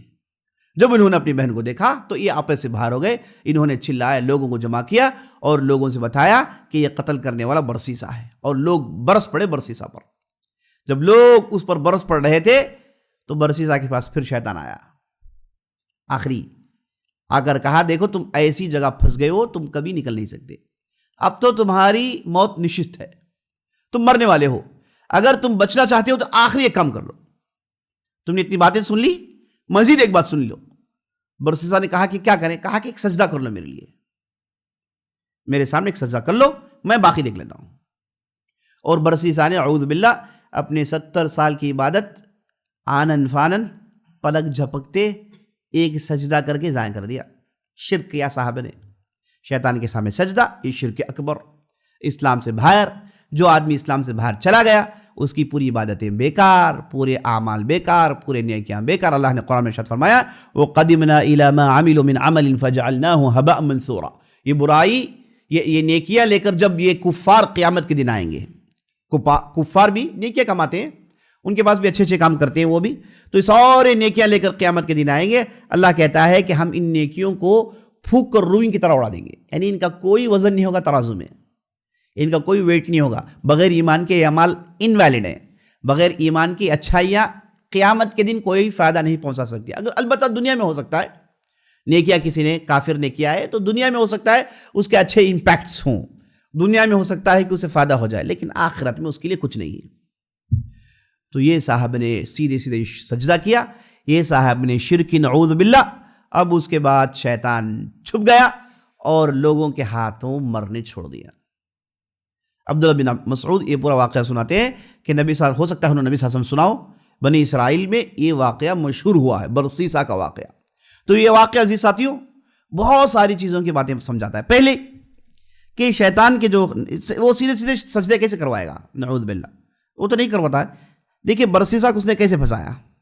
تو پہلا نقطہ اس واقعے سے جو سمجھنے کا یہ ہے کہ آدمی کے پاس صرف عبادت نہیں بلکہ علم بھی ہونا چاہیے. علم، شریعت کے تعلق سے علم ہونا چاہیے. بغیر علم کے صرف عبادت، یہ پلک جھپکنے پوری عبادت برباد ہو جائیں گی. تو ان عبادتوں کو سیف گارڈ کرنے کے لیے ایک آدمی کے پاس علم ہونا چاہیے. اسلام کا قانون یہ ہے کہ آدمی پہلے علم حاصل کرتا ہے پھر عمل کرتا ہے. علم اور عمل ایک ساتھ چلتے ہیں، پہلے علم اس کے بعد عمل. امام بخاری نے اپنی کتاب میں باب العلم قبل العمل ایک الگ سے باب باندھا ہے کہ انسان پہلے علم سیکھے اس کے بعد عمل کریں. تو علم جاننا اس کے لیے ضروری ہے، علم بہت ضروری ہے. صرف بغیر علم کی عبادت یہ تو جو ہے آدمی کو فائدہ نہیں پہنچائے گی. اسی طریقے سے بغیر عمل کے صرف علم یہ شیطان کا ہے. انسان کے پاس عمل نہیں ہے، کچھ بھی عمل نہیں، صرف باتیں بڑی بڑی ہیں. علم ہے، معلومات ہیں، یہ شیطان کا علم ہوتا ہے. وہ علم مبارک علم ہے جو ایک انسان کو عمل پر ابھارے. وہ جو کچھ بھی سیکھتا ہے اس پر عمل کرتا ہے، یہی بڑا مبارک علم ہوتا ہے. تو پہلا نقطہ برسیسا کے اس واقعے میں وہ یہ ہے کہ یہ صاحب عابد تھے، ان کے پاس علم بہت کم تھا، اس لیے انہوں نے شیطان کے حملوں کو سمجھنے میں کوتاہی کی. اس کے بعد دوسرا ان کے اس واقعے سے سمجھنے والی بات یہ ہے کہ انسان کے لیے کبھی بھی جائز نہیں کہ وہ کسی پرائے عورت کے ساتھ خلوت میں جائے، چاہے کیسے بھی سرکمسٹنس ہو. کسی بھی عورت کے ساتھ خلوت میں الگ سے بات چیت بالکل جائز نہیں. آج ہمارے معاشرے میں ایسے ایسے گیجٹس آ گئے ہیں، ایسے ایسے راستے کھل گئے ہیں سوشل میڈیا میں، جس میں ایک پرایا مرد ایک پرائی عورت سے ہر وہ بات کر سکتا ہے جو کرنا چاہتا ہے. اسے باقاعدہ پروموٹ کیا جاتا ہے، اعوذ باللہ، ان ایپس کو پروموٹ کیا جاتا ہے، اور زنا کے ایپس ہیں، نعوذ باللہ، آپ لوگ جانتے ہیں ضرور، یہ بے حیائی کو پروفیشنلی پھیلایا جاتا ہے، اور یہ کرنے والوں کو پہلے ایک زمانے میں انہیں بڑا بدترین ایک لفظ استعمال کیا جاتا ہے، بعد میں کہا کہ بھائی لفظ مت بولو، ہمیں دوسرا نام بولو، ہے نا، ہمارے لیے ایک ڈگنیفائڈ ایک ورڈ استعمال کرو، تو بعد میں ان کے لیے کچھ الگ لفظ استعمال، بعض کنٹریز میں پروفیشنل ہے، اسے بے حیائی نہیں مانتے، بعض کنٹریز میں یہ پروفیشنل ہے، اسے یہ بے حیائی کر کے کماتے ہیں، اس میں کوئی غلطی نہیں ہے، تو اس لیے انہوں نے ایپ بنایا، فلاں بنایا، فلاں، اعوذ باللہ، یہ بہت ہی خطرناک کالی دنیا ہے، اگر کوئی اس میں پھنس جاتا ہے بہت ہی مشکل ہے باہر آنا، بہت ہی مشکل ہے، یاد رکھ لیجئے گا، برائیاں ایک بار بھی مت کریے، آپ کے ساتھ جو شیاطین ہوتے ہیں دوستوں کی شکل میں، جان پہچان کی شکل میں، اور دل کے اندر جو شیطان بیٹھ کے وسوسہ ڈالتا ہے، سب مل کے یہ کہیں گے کہ بھئی ایک بار کرنے میں کیا غلطی ہے، جب تک آپ کو نہیں معلوم ہوگا اس کی برائی کے بارے میں آپ کو کیا جانیں گے، آپ ایک بار کر لیجئے، ایک بار سب تو کرتے ہیں، ایک بار نشہ کرنے میں کیا دقت ہے، ایک بار ایک گولی کھانے میں کیا دقت ہے، ایک بار اس سے بات کرنے میں کیا دقت ہے، ایک بار ملنے میں کیا دقت ہے، پوری مصیبت شروع ہوتی ہے ایک بار سے، اسے عقل مند آدمی اس کے لیے جگہ بھی نہیں دیتا ہے، اس کے لیے روم کریٹ ہی نہیں کرتا ہے، وہ کیسے نہیں کرتا ہے، ایسے لوگ جو ایسی باتیں کرتے ہیں ان سے نہ بات چیت کرتا ہے نہ ملتا ہے، ان سے دوری اختیار کرتا ہے، اور ایسی چیزوں کو اپنے موبائل میں ڈالتا نہیں، رکھتا نہیں، ہے نا، ایسے ماحول میں پھنستا نہیں، اور اگر اسے کہیں ایسے ماحول میں جانا پڑے تو بڑے، ہے نا، نزاکت کے ساتھ وہ اپنے آپ کو باہر نکل جاتا ہے، اور ایسے ماحول میں ثبات قدمی دکھانا بہت ضروری ہے عزیز ساتھیو، یہی ایمان کی نشانی ہے، اور قرآن میں اللہ سبحانہ وتعالیٰ نے ایک صاحب جنہیں زنا کے لیے بلایا گیا اور وہ کھڑے رہے تو انہیں اللہ نے جو بدلہ دیا کچھ کم بدلہ نہیں، اللہ نے نبوت دی، بادشاہت دی، مصر کا بادشاہ بنا دیا، وہ کون تھے؟ یوسف علیہ السلام، ان کا واقعہ اللہ نے بڑی تفصیل سے قرآن نے بتایا ہے، وہ کیسے وہاں تھے فلسطین میں، پھر کیسے مصر لا لیے گئے، کیسے ان کے بھائیوں نے دھوکہ کیا، انہیں کنویں میں ڈال دیا، پھر کنویں سے قافلے والے نے اٹھایا، یہ لے گئے اور مصر کے بازار میں بحیثیت غلام یوسف علیہ السلام کو بیچ دیا گیا، اور یوسف علیہ السلام کو وہاں کا ایک گورنر خریدتا ہے جسے عزیز المصر کے نام سے قرآن یاد کرتا ہے، اب یہ ان کے پاس یہ چلے گئے، بچپن سے وہیں پل رہے تھے، وہیں بڑھ رہے تھے، وہیں کھا رہے تھے، اچانک اس گورنر کی بیوی کی نگاہ خراب ہو جاتی ہے، نیت خراب ہو جاتی ہے نا، اس نے دیکھا کہ یہ حسین نوجوان اور گھر میں کوئی اور نہیں، تو وہ ہاتھ دھو کے ان کے پیچھے پڑ گئی، اور یوسف علیہ السلام، اللہ اکبر، یوسف علیہ السلام پہلے تو ان کے غلام ہیں، ان کے گھر کے کھائے پیے، انکار کرنے کے لیے کوئی گراؤنڈ نہیں ہے، کیوں انکار کریں گے بھائی، سب کچھ انہی کا کھایا ہوا ہے، انہی کا پیا ہوا ہے، لیکن یہ اللہ کے بندے، اللہ سبحانہ وتعالیٰ نے انہیں علم سکھایا تھا، اللہ سبحانہ وتعالیٰ نے ان کے دل میں تقوی ڈالا تھا، تو اللہ نے ان کی حفاظت کی، اس عورت نے ہر ممکن کوشش کی، دھمکی دی، مار ڈالنے کی دھمکی دی، جیل میں ڈالنے کی دھمکی دی، کیا کچھ نہیں کیا اس عورت نے، یہاں تک کہ کمرے میں ڈال کے دروازوں کو بند کر لیا، اور وہ یوسف علیہ السلام پر حاوی ہونے کی کوشش کرتی ہے، اور اللہ کا بندہ دیکھیے، معلوم ہے کہ کوئی پوچھے گا بھائی نہیں، غلام ہے، سب دروازے بند ہیں، ہے نا، بڑی حسب و نسب والی عورت ہے، برائی ہو گئی تو کوئی پوچھے گا بھی نہیں، کسی کو نہیں پتا چلے گا، لیکن ایک ہے اللہ سبحانہ وتعالیٰ، وہ سب کچھ دیکھ رہا ہے، اس کے سامنے آپ یہ برائی کرنے کے بعد کیا منہ دکھائیں گے، یہ برائی کرنے کے بعد تم نے اپنی کمزوری دکھا ڈالی، یہ برائی کرنے کے بعد کیا نبوت، کیا رسالت، یہ برائی کرنے کے بعد کیا نبوت کا خاندان، ہے نا، یوسف علیہ السلام نے اپنے آپ میں اندر کو سکوڑا، کہا کہ نہیں، چاہے جو بھی ہو جائے، مر بھی جائیں گے، برائی نہیں کریں گے، یہاں تک کہ اللہ نے ان کے اس الفاظ کو کوٹ کیا، یوسف علیہ السلام نے کہا قال رب السجن احب الی مما يدعوننی الیہ، کہا کہ میں جیل جانا پسند کروں گا، جس فحاشی کی طرف بلا رہے ہیں اس سے بہتر ہے کہ میں جیل چلے جاؤں، اے اللہ جیل میں پسند کرتا ہوں، یہ برائی مجھے نہیں چاہیے، تو انہوں نے جیل کا نام لیا، تو اللہ سبحانہ وتعالیٰ نے ویسے ہی ان کے لیے کر ڈالا، اب یہ بھاگتے ہیں عزیز ساتھیو، اللہ اکبر، اندازہ لگائیں، یہ صاحب کے ایمان کو دیکھیں، اے کاش ہمیں ایمان پیدا کر پاتے، آج بھی اگر ابراہیم کا ایمان پیدا، آگ کر سکتی ہے انداز گلستان پیدا، بڑا خوب بتایا کسی شاعر نے، ہمارے دل میں ایمان ہونا چاہیے، برائی سے رکنے کے لیے ایمان چاہیے، ورنہ یہ بے حیائی کی دنیا میں آپ نہیں بچ پائیں گے عزیز ساتھیو، اللہ پر یقین رکھیے، اور نبی صلی اللہ علیہ وسلم اور اللہ کی آیتوں کو یاد رکھیے. نبی صلی اللہ علیہ وسلم حدیث میں آپ صلی اللہ علیہ وسلم کہا من ترک للہ عوضہ اللہ خیرا منہ, جو آدمی اللہ کے لیے کوئی چیز چھوڑتا ہے اس سے کئی درجے بہتر اسے ملنے والی ہے. کتنی سچی بات ہے. بے حیائی, گندی چیزوں میں انسان ڈپریشن میں جاتا ہے, انسان گلٹ فیلنگ میں اندر سے برباد ہو جاتا ہے. جب آدمی نیکی کرتا ہے اس کے لیے تو اندر خوشیاں ہوتی ہیں, اور برائی سے بچنے کا جو مزہ ہے, اللہ اکبر, وہ صبر انسان کرنے کے بعد جب باہر نکلتا ہے اس وقت اس کے دل میں جو اطمینان, جو سعادت ملتی ہے کہیں اور نہیں ملتی. ایسی ہوتی ہے, بہت زبردست چیز ہوتی ہے. لیکن آزمائش میں ٹکنا چاہیے, اس کے لیے ایمان اور صبر چاہیے. اس کے لیے سب سے پہلے اللہ کے رحمت اور اللہ کی مدد چاہیے. ہمیشہ دعا کریے گا ربنا لا تزغ قلوبنا بعد اذ هديتنا وهب لنا من لدنك رحمة. اے اللہ ہماری دلوں کو سیدھے راستے میں ڈالنے کے بعد اے اللہ پھر ٹیڑھا مت کر دے یا رب العالمین. تو نے سیدھے راستے میں ڈال دیا ہے, اے اللہ ٹیڑھا مت کر دے. نبی صلی اللہ علیہ وسلم نے کئی جگہ کہا ہے کہ بندوں کے دل اللہ کے انگلیوں کے درمیان ہوتے ہیں, جیسے سے اللہ گھما دیتا ہے. کوئی الزام نہیں کرے گا کہ بھائی صاحب میرے پاس علم ہے, میرے پاس عمل ہے, میرے پاس تقویٰ ہے, میں نے اتنی مدت گزاری ہے, میں سب کچھ جانتا ہوں. نہیں, شیطان کے سامنے تمہاری طاقت کچھ بھی نہیں چلے گی. وہ پلک جھپکنے تک آپ کو برباد کر ڈالے گا. اللہ کی رحمت, اللہ کی حفاظت کی ضرورت پڑتی ہے.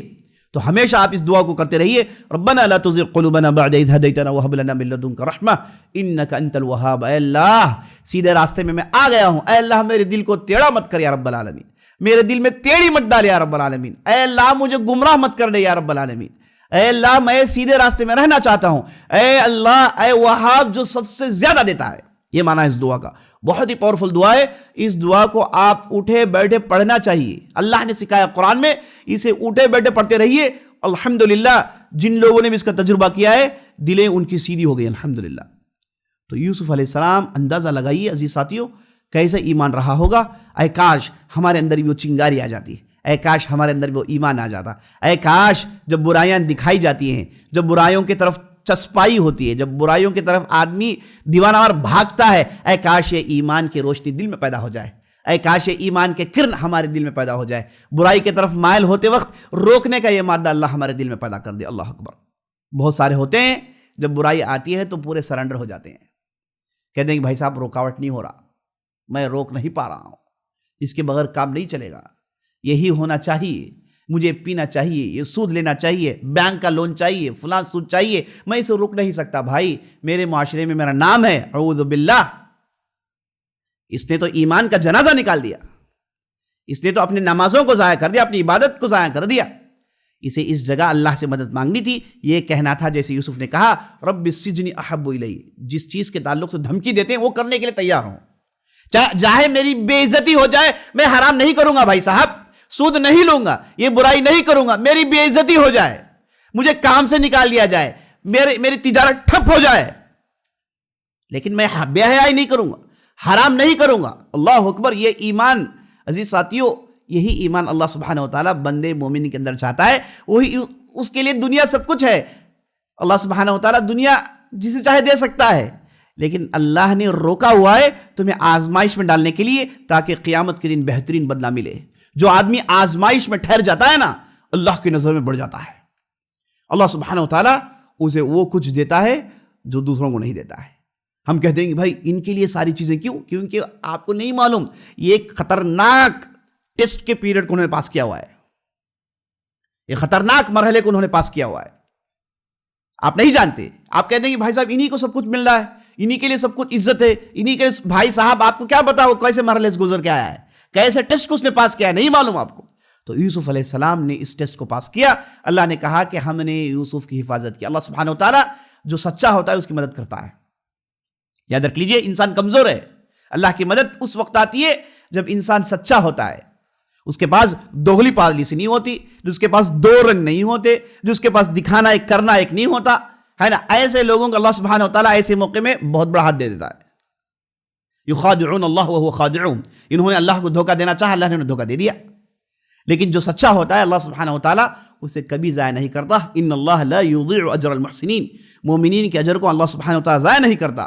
تو یہاں پر یوسف علیہ السلام مومن محسن متقی آدمی تھے, تو اللہ سبحانہ و تعالیٰ نے عین وقت پر ان کی مدد کی اور ان کے دل میں یہ سوچ آئی کہ میں جیل خانے میں سڑ سکتا ہوں, یہ گندی حرکت نہیں کر سکتا, یہ فحاشی نہیں کر سکتا. اس کے بعد یوسف علیہ السلام بھاگتے ہیں, اللہ اکبر, وہ عورت پیچھے سے بھاگ کر آتی ہے نا, وہ حاوی ہونا چاہتی ہے, یوسف بھاگ رہے ہیں, یہاں تک کہ وہ پیچھے سے قمیص پکڑ رہی ہے. تو آپ اندازہ لگائیے کہ بھاگ رہے, پیچھے سے قمیص پکڑا جا رہا ہے, تو وہ ماحول کیسا رہا ہوگا, وہ کس دلدل میں اٹک گئے تھے یوسف علیہ السلام.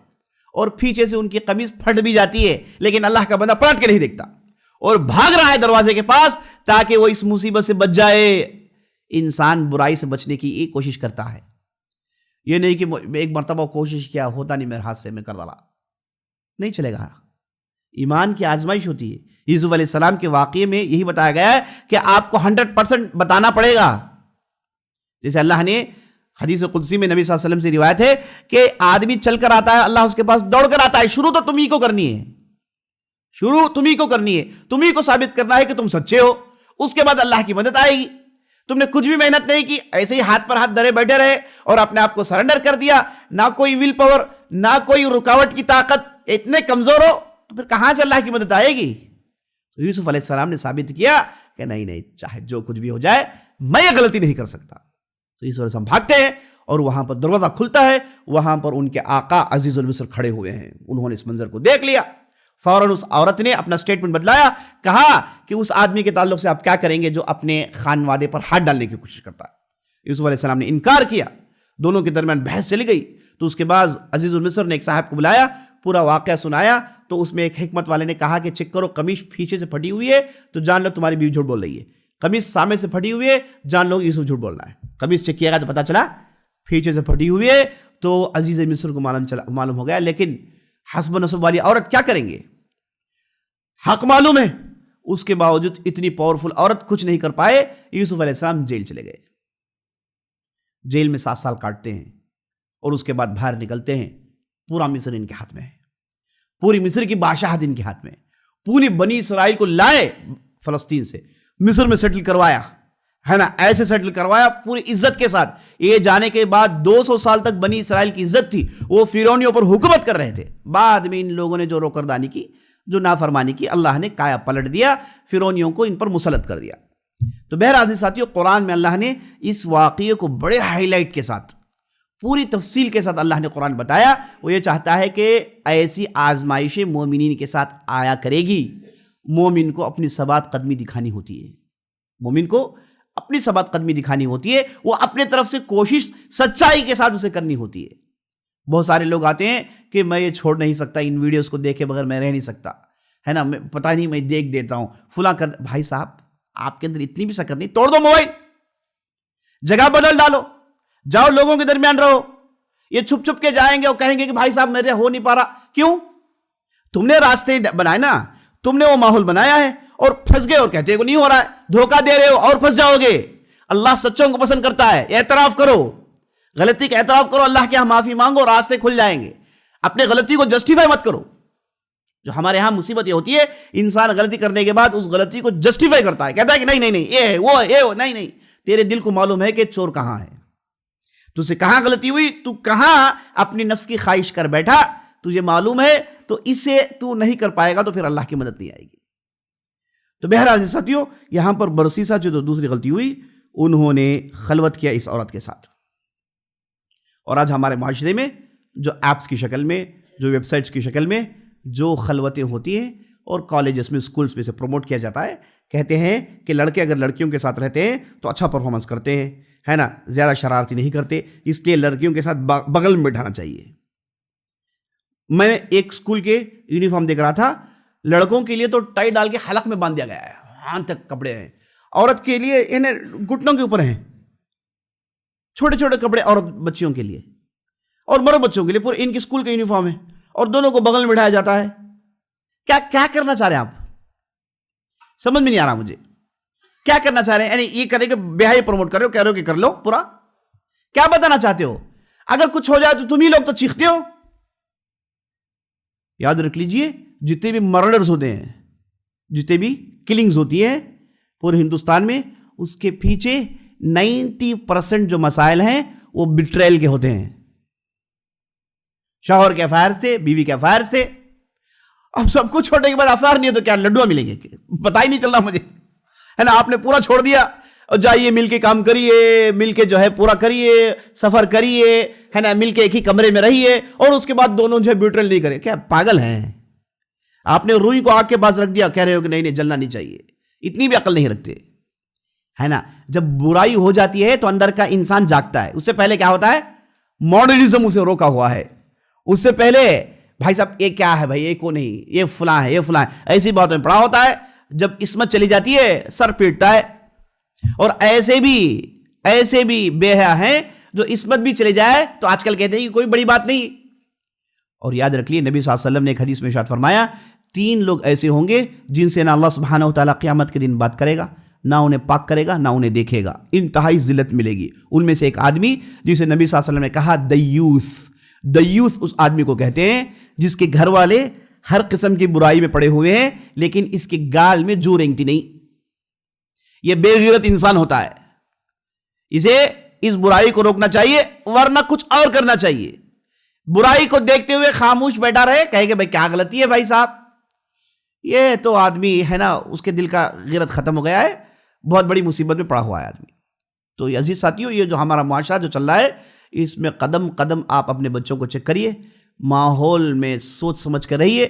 یہ جو ماحول جو ملا کے جو دیا جا رہا ہے یہ بہت ہی خطرناک ہے. جب انہیں روکا نہیں جاتا، انہوں نے تو کہہ دیا کہ کر لو معاملہ ختم، جیسے ریلیشن شپ کرنا چاہے کر لو، کیا مسئلہ ہے، بچے جننا جو جن لو، نہیں جننا جو نہیں، تمہاری مرضی، بالکل جانوروں کی طرح رہ جاؤ.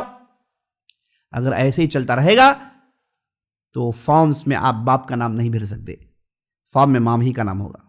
جیسے کہ ویسٹرن دنیا میں دیکھتے ہیں صرف ماں کا نام ہوتا ہے، باپ کا نام نہیں ہے. پتہ نہیں کون باپ ہے، باپ کو نے پتہ ہی نہیں. اگر ایسے بچے نکل آئیں گے ان کے اندر کہاں سے غیرت ہوگی، ان کے اندر کہاں سے انسانیت ہوگی، ان کے اندر پوری نحوست بڑی ہوگی، وہ سب کچھ کریں گے جو آپ دیکھ رہے ہیں. تو عزیز ساتھیو، اسلام نے جب اس برائی کو حرام قرار دیا، کیوں اس لیے حرام قرار دیا، اس کی خطرناک روٹس ہیں جو دور دور تک جاتے ہیں، جس سے ایک پورا معاشرہ برباد ہو جاتا ہے. اور اسلام کے پورے قوانین یہ خاندان کے سیٹ اپ پر ہیں، ہے نا. ایک آدمی مرنے کے بعد اس کی وراثت بٹتی ہے، ایک آدمی پر ذمہ داری ہوتی ہے کہ اس کی بیوی کو کھلائے پلائے، اس کے بچوں کی دیکھ بھال کرے، بچوں پر خرچ کرے، انہیں کچھ بنائے. تو ایک آدمی ذمہ دار ہوتا ہے، وہ سارے لوگوں کو لے کر چلتا ہے، اور اسی طریقے سے نسلیں چلتی ہیں، اسی طریقے سے لوگ بنتے ہیں، اسی طریقے سے نیک لوگ پیدا ہو سکتے ہیں، اسی طریقے سے انسانیت باقی رہ سکتی ہے. جس انداز سے جا رہے ہیں، جو آپ دیکھ رہے ہیں ان کے یہاں بچے ہوتے ہی نہیں ہیں، نسل ختم ہو رہی ہے، اور اتنی بے حیائی پڑ گئے کسی کے بچے ہوتے نہیں ہیں. یہ بڑی مصیبت ہے یورپ کے اندر، کینیڈا میں. وہاں سے کہا جاتا ہے کہ بچے جو ہے کوئی جنتا نہیں ہے، بچے ریسپانسبلٹی لینے کے تیار ہے ہی نہیں. گورنمنٹ سے کہا جاتا ہے کہ بھائی جلدی کام چھوڑ کے چلے جاؤ تاکہ بچے ہو جائیں، کوئی کرتا ہی نہیں ہے. وجہ کیا ہے؟ وجہ ہے کہ ذمہ داری نہیں لینا چاہتا. اسلام کہتا ہے کہ نہیں، انسان ذمہ داری لے گا. تو کتنے پیارے اصول ہیں. جب زنا جیسی فحاشی جب ہو جاتی ہے تو یہ پورے اصول ٹوٹ جاتے ہیں. اس لیے اسلام یہاں پر بڑی کڑی سزا سناتا ہے کہ نہیں، یہ جگہ رکھنا نہیں پڑنا ہے، یہاں درار پڑ جائے گا تو آگے چل کے چھید بن جائیں گے.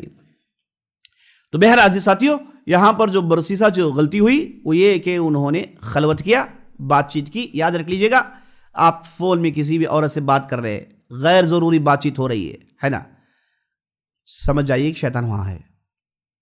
پرائی عورت ہے، پوائنٹ ٹو پوائنٹ آپ بات کر رہے ہیں، پہلے تو بات کرنے کی ضرورت نہیں ہے.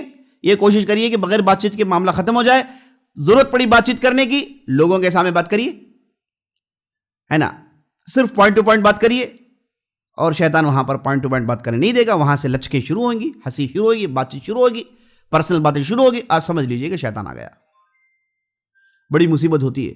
اور بڑی تعجب کی بات ہے کہ اللہ سبحانہ و تعالیٰ نے جب اس زنا کی بات کی تو اللہ نے کہا الزانیۃ والزانی فجلدوہما. پہلے زنا کرنے والی عورت کا ذکر کیا، پھر مرد کا ذکر کیا. ورنہ اصول عام طور پر قرآن میں یہ ہے کہ پہلا مرد ہوتا ہے، بعد میں عورت ہوتی ہے. جب چور کے بارے میں بات آئی، اللہ نے کہا السارق والسارقۃ فقطعوا ایدیہما. چور مرد، چور عورت، دونوں کے ہاتھ کاٹو. تو پہلے مرد کا ذکر ہو، عام طور پر پہلے مرد کا ذکر ہوتا ہے. لیکن جب بات زنا کی آئی، اللہ نے کہا الزانیۃ والزانی، زنا کرنے والی عورت، زنا کرنے والا مرد. تو پہلے عورت کو ڈالا گیا. تو اہل علم نے کہا کہ کوئی بھی زنا کا کام جب تک عورت کی رضامندی نہیں ہوتی ہوتا نہیں ہے. مصیبت یہیں سے شروع ہوتی ہے، مصیبتیں یہیں سے شروع ہوتی ہے نا. انہیں ان چیزوں کو ان کے لیے آسان کر دیا جاتا ہے. تو بڑی گہری باتیں ہوتی ہیں. یاد رکھ لیجئے گا عورتیں اس تعلق سے مردوں سے کمزور ثابت ہوئی ہیں تاریخ میں. تو بہرحال یہاں پر یہ جو خلوت ہے یہ بڑی مصیبت ہوتی ہے. یاد رکھ لیجئے نہ ای میل کے ذریعے سے، نہ فون کے ذریعے سے، نہ غیر ضروری. اگر کسی پرائے عورت سے بات کرنا ہے کہیے کہ پبلک لے آئے. خلوت نہیں پبلک لے آئے. جب ضرورت ہے وہ ضرورت تک بات کریے، معاملہ ختم. یہاں سے اگر آپ نے کچھ بھی کمپرومائز کیا مصیبتیں شروع ہو جاتی ہیں. اور ہم نے دیکھا بہت سارے لوگوں کو جو بھی تھوڑا بھی انہوں نے کمپرومائز کیا آگے چل کے خطرناک لائف ٹائم انہوں نے غلطیاں کی ہیں. اللہ حفاظت فرمائے. تو خلوت سے بچیے گا. زنا سے بچنا چاہتے ہیں تو خلوت سے بچنا پہلا شرط ہے. اس کے بعد برسیسہ سے جو غلطی ہوئی وہ کیا ہے؟ سبجیکٹس کے علاوہ دوسری باتیں، پیار محبت کی باتیں ہے نا، یہ باتیں وہ باتیں، پھر وہاں سے شروع ہو گیا. اس کے بعد نعوذ باللہ زنا، اور اس کے بعد غلطی کیا ہوئی؟ قتل. اس کے بعد شرک. پورا پروسیجر ہے. اسی کو اللہ نے کہا خطوات شیطان. شیطان کے یہی فٹ سٹپس ہوتے ہیں، اس میں وہ کھینچتا ہے ایک ایک. پہلے بات چیت، پھر ملاقات، پھر خلوت، اور پھر برائی. یہ اصول ہے شیطان کا پرانے زمانے سے. تو عزیز ساتھیوں یہ جو بے حیائی اس تعلق سے نبی صلی اللہ علیہ وسلم نے بہت ساری باتیں بتائی. چند احادیث سن لیجئے گا. نبی صلی اللہ علیہ وسلم ایک حدیث میں ارشاد فرماتے ہیں لا یزنی الزانی حین یزنی وہو مومن. اگر کوئی آدمی زنا کرتا ہے کرتے وقت مومن نہیں ہوتا، وہ برائی میں جب ہے اس کے دل سے ایمان نکل جاتا ہے. دوسری روایت میں آتا ہے کہ جب آدمی وہ برائی میں انوالوڈ ہے تو اس وقت اس کا ایمان اوپر اس کے منڈلاتے رہتا ہے. وہ جیسے ہی برائی سے باہر نکلتا ہے تو اس کے بعد داخل ہو جاتا ہے کمزور انداز میں. تو جب آدمی نعوذ باللہ اس برائی میں ملوث ہوتا ہے، اگر اس حالت میں موت آ جائے تو ایمان نہیں ہوگا دل میں. جس کے دل میں ایمان نہیں تو پھر جنت جا نہیں سکتا. بہت بڑی مصیبت ہے. ایک صحابی آئے، آ کر پوچھنے لگے یا رسول اللہ ای ذنب اعظم، بہت بڑا گناہ کون سا ہے؟ تو نبی صلی اللہ علیہ وسلم نے کہا الشرک باللہ، اللہ کے ساتھ شرک کرنا. پھر پوچھا ثم ای، اس کے بعد کون سا ہے؟ تو نبی صلی اللہ علیہ وسلم نے کہا ان تقتل ولدک خشیۃ ان یطعم معک. تو اپنے بچوں کو یہ سوچ کے قتل کرتا ہے کہ وہ تیرے کھانے پینے میں شریک ہو جائیں گے، ہے نا. فقر کی وجہ سے جاہلیت میں بچوں کو قتل کر ڈالتے تھے، مار ڈالتے تھے. تو بچوں کو قتل کرنا یہ دوسرے درجے میں نبی صلی اللہ علیہ وسلم نے ذکر کیا. اور پھر کہا ایو ذنب، اس کے بعد کون سا؟ صحابے نے پوچھا تو نبی صلی اللہ علیہ وسلم نے کہا ان تزانی حلیلۃ جارک، کوئی آدمی اپنے پڑوسن سے زنا کرے، اعوذ باللہ. کیونکہ پڑوسی جو ہوتا ہے وہ امانت میں ہوتا ہے. وہ یہ سوچ کر گیا ہے کہ بھائی اڑوس پڑوس کے لوگ دیکھ لیں گے، یہ سوچ کے وہ اپنی بیوی کو چھوڑ کے کام میں گیا. اگر کوئی پڑوسی یہ حرکت کرتا ہے تو اس کے لیے بہت بڑا گناہ ہے اور خطرناک سزائیں. زنا کے لیے جو سزائیں ہیں آدمی پڑھتا ہے تو رونگٹے کھڑے ہو جاتے ہیں. دنیا میں تو آپ نے سزا سن لی. نبی صلی اللہ علیہ وسلم کہتے ہیں کہ ایک مرتبہ جبرائیل اور میکائیل آئے اور مجھے وہ لے کر گئے اور مجھے ایک بڑا تنور دکھایا. تنور جانتے ہیں؟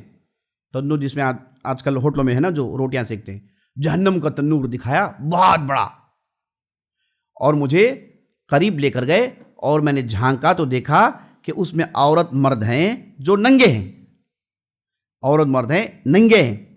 اور جیسے ہی میں دیکھ رہا تھا تو اس تنور کے نیچے کے حصے سے آگ بھڑکائی گئی، اور جیسے ہی آگ بھڑکائی گئی ان لوگوں نے چیخا، حلق پھاڑ کے چیخا، دردناک انہیں عذاب ہو رہا تھا. تو میں تعجب میں ہو کے میں نے کہا اے جبرائیل یہ کیا بلا ہے؟ تو جبرائیل علیہ السلام نے کہا کہ یہ وہ مرد عورت ہیں جو زمین میں زنا کرتے تھے. زمین میں زنا کرنے والوں کے لیے اتنی بڑی سزا ہے. اس کے بعد آگے گئے، نبی صلی اللہ علیہ وسلم کو ایک ایسے آدمی کو دکھایا گیا جس کے پاس ایک طرف تازہ فربا گوشت رکھا ہوا ہے اور ایک طرف گندا سڑا گلا ہوا گوشت، بدبو آ رہی ہے. اور یہ آدمی اس صاف گوشت کو چھوڑ کے اس گندے گوشت کو کھا رہا تھا اور اسے اذیت ہو رہی ہے. دھڑک جھیل رہا ہے لیکن کھا رہا ہے، مسلسل کھا رہا ہے. تو نبی صلی اللہ علیہ وسلم سے رہا نہیں گیا، کہا کہ اللہ کے رسول یہ کیا ہے؟ نبی صلی اللہ علیہ وسلم نے کہا جبرائیل یہ کیا ہے؟ تو جبرائیل علیہ السلام نے کہا کہ یہ وہ آدمی تھا جس کے پاس شادی کی ہوئی بیوی تھی لیکن یہ حرام کیا کرتا تھا، اس لیے سزا ہے. اور مختلف سزاؤں کا ذکر ہے جہنم میں جو لوگ زنا کرتے ہیں. ایک مرتبہ ایک نوجوان آیا نبی صلی اللہ علیہ وسلم کے پاس، آ کر کہنے لگا یا رسول اللہ اذن لی بزنا، کہا اللہ کے رسول مجھے زنا کرنے کی اجازت دیں۔ صحابہ کو بڑا تعجب ہوا، لوگوں نے کہا پکڑو اس بچے کو، یہ کیا کہہ رہا ہے؟ نبی صلی اللہ علیہ وسلم نے کہا چھوڑ دو، وہ کچھ بولنا چاہتا ہے، کھل کے بات کرنا چاہتا ہے، وہ مسئلے کا حل چاہتا ہے، کھل کے بات کرنا چاہتا ہے۔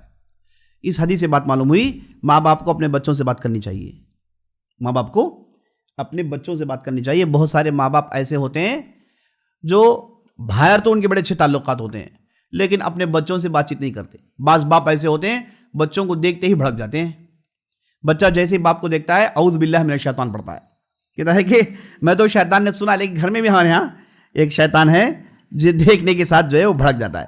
تو بعض لوگوں کو تربیت کرنی نہیں آتی ہے نا، تب تربیت ٹھیک سے نہیں ہوئی، اس نے غلطیاں کی تو اسے مار پیٹ کیا، اسے جو ہے تعلقات خراب کر لیے۔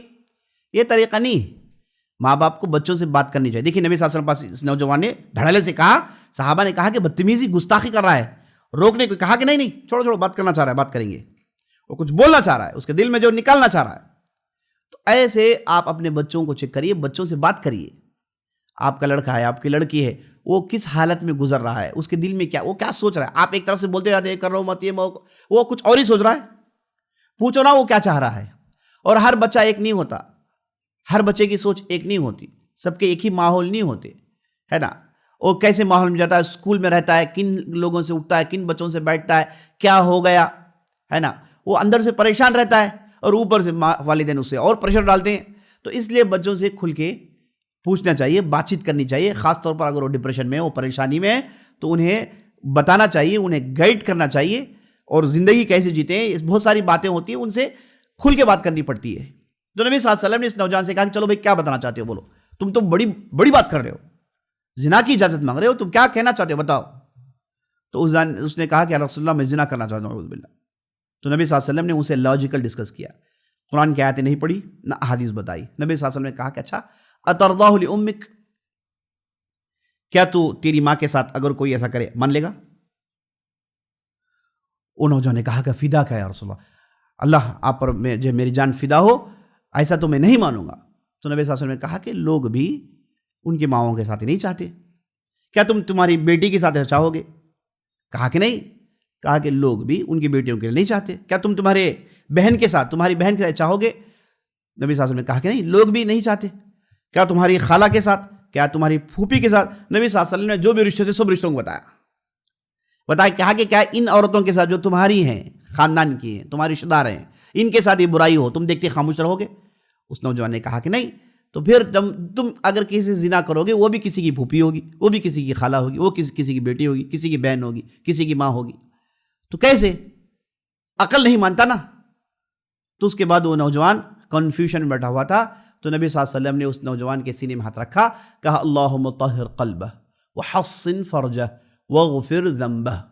واہ کیا خوبصورت دعا ہے، کیا بہترین دعا ہے۔ نبی صلی اللہ علیہ وسلم نے کہا کہ اے اللہ اس کے سینے کو پاک کر دے، سینے میں جو گندی گندی سوچیں آتی ہیں نا، گندی گندی باتیں آتی ہیں نا، اسے پاک کر دے۔ آپ بھی کر سکتے ہیں اپنے بچے کے ساتھ، دوسروں کے ساتھ مت کریے، مار دیں گے، ہے نا۔ آپ اپنے بچے کے کہیے، بچہ جو ہے کنفیوژن اسٹیٹ میں ہے تو آپ ایسی دعائیں پڑھیے، ہے نا۔ کہیے اسے کہ تو اعوذ باللہ پڑھ با، ہے نا، فلاں چیز پڑھ، ایسے چیزوں سے باہر نکل، ان سوچوں سے باہر نکل، ہے نا۔ بچوں کے سینے میں ہاتھ رکھنا، ماتھے میں ہاتھ رکھنا، سر سلانا، یہ بہت ضروری ہے۔ سر میں جو ہے اب جو سر سلاتے ہیں نا بچوں کے لیے، یہ اس میں بہت افیکشنیٹ ہوتا ہے بچہ۔ نبی صلی اللہ علیہ وسلم کیا کرتے تھے؟ بچوں کے سر کو سلاتے تھے، ہے نا، ان کے پیٹھ میں تھپکتے تھے۔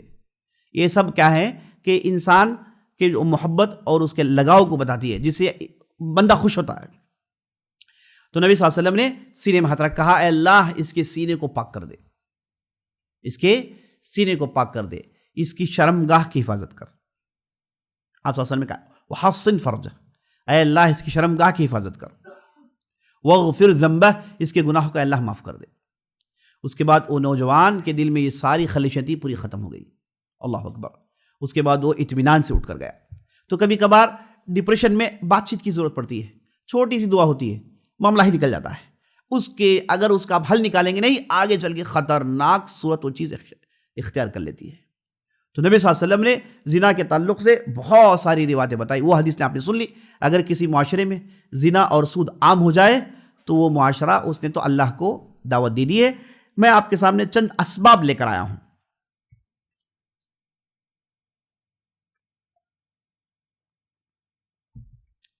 جو بھی لوگ ان مصیبت میں پڑ جاتے ہیں یا پڑے ہوئے ہیں انہیں باہر نکلنا ہے تو یہ جو ہے ان چیزوں کو، ان اسباب کو ٹرائی کریے گا تاکہ آپ ان چیزوں سے باہر آ جائیں. پہلا، اللہ نے قرآن میں ارشاد فرمایا قُل لِّلْمُؤْمِنِينَ يَغُضُّوا مِنْ أَبْصَارِهِمْ وَيَحْفَظُوا فُرُوجَهُمْ. اے نبی صلی اللہ علیہ وسلم، آپ مومنین سے کہہ دیں کہ وہ اپنی نظریں نیچی رکھیں تاکہ ان کی شرمگاہوں کی حفاظت ہو جائے. پھر کہا قُل لِّلْمُؤْمِنَاتِ يَغْضُضْنَ أَبْصَارَهُنَّ وَيَحْفَظْنَ فُرُوجَهُنَّ. پھر کہا اے نبی صلی اللہ علیہ وسلم، آپ مومنات سے کہہ دیں کہ وہ اپنی نظریں نیچی رکھیں اور اپنی شرمگاہوں کی حفاظت کریں. ذَلِكَ أَزْكَىٰ لَهُمْ وَأَطْهَرُ. اس میں ان کے لیے پاکیزگی ہے، اس میں ان کے لیے طہارت ہے، کلین ہے، معاملہ صاف و شفاف ہے، گندگی نہیں ہے. تو پہلا نقطہ جہاں سے ساری مصیبتیں شروع ہوتی ہیں وہ کیا ہے؟ شیطان کا تیر. وہ کیا ہے؟ نظریں. انسان نظریں ملانا، نظریں لڑانا، نظروں میں بات کرنا، نظروں میں اشارے، یہ ساری مصیبتیں ہی شروع ہوتی ہیں. اس لیے سیدھا سیدھا اصول ہے کہ آپ اپنی نظریں نیچی کر لیں. آپ اپنی نظریں نیچی کر لیں. نبی صلی اللہ علیہ وسلم نے علی بن ابی طالب سے کہا کہ اگر نظر پڑ جائے، پہلا نظر تو نیچرل ہے لیکن دوسرا شیطان کی طرف سے ہوتا ہے.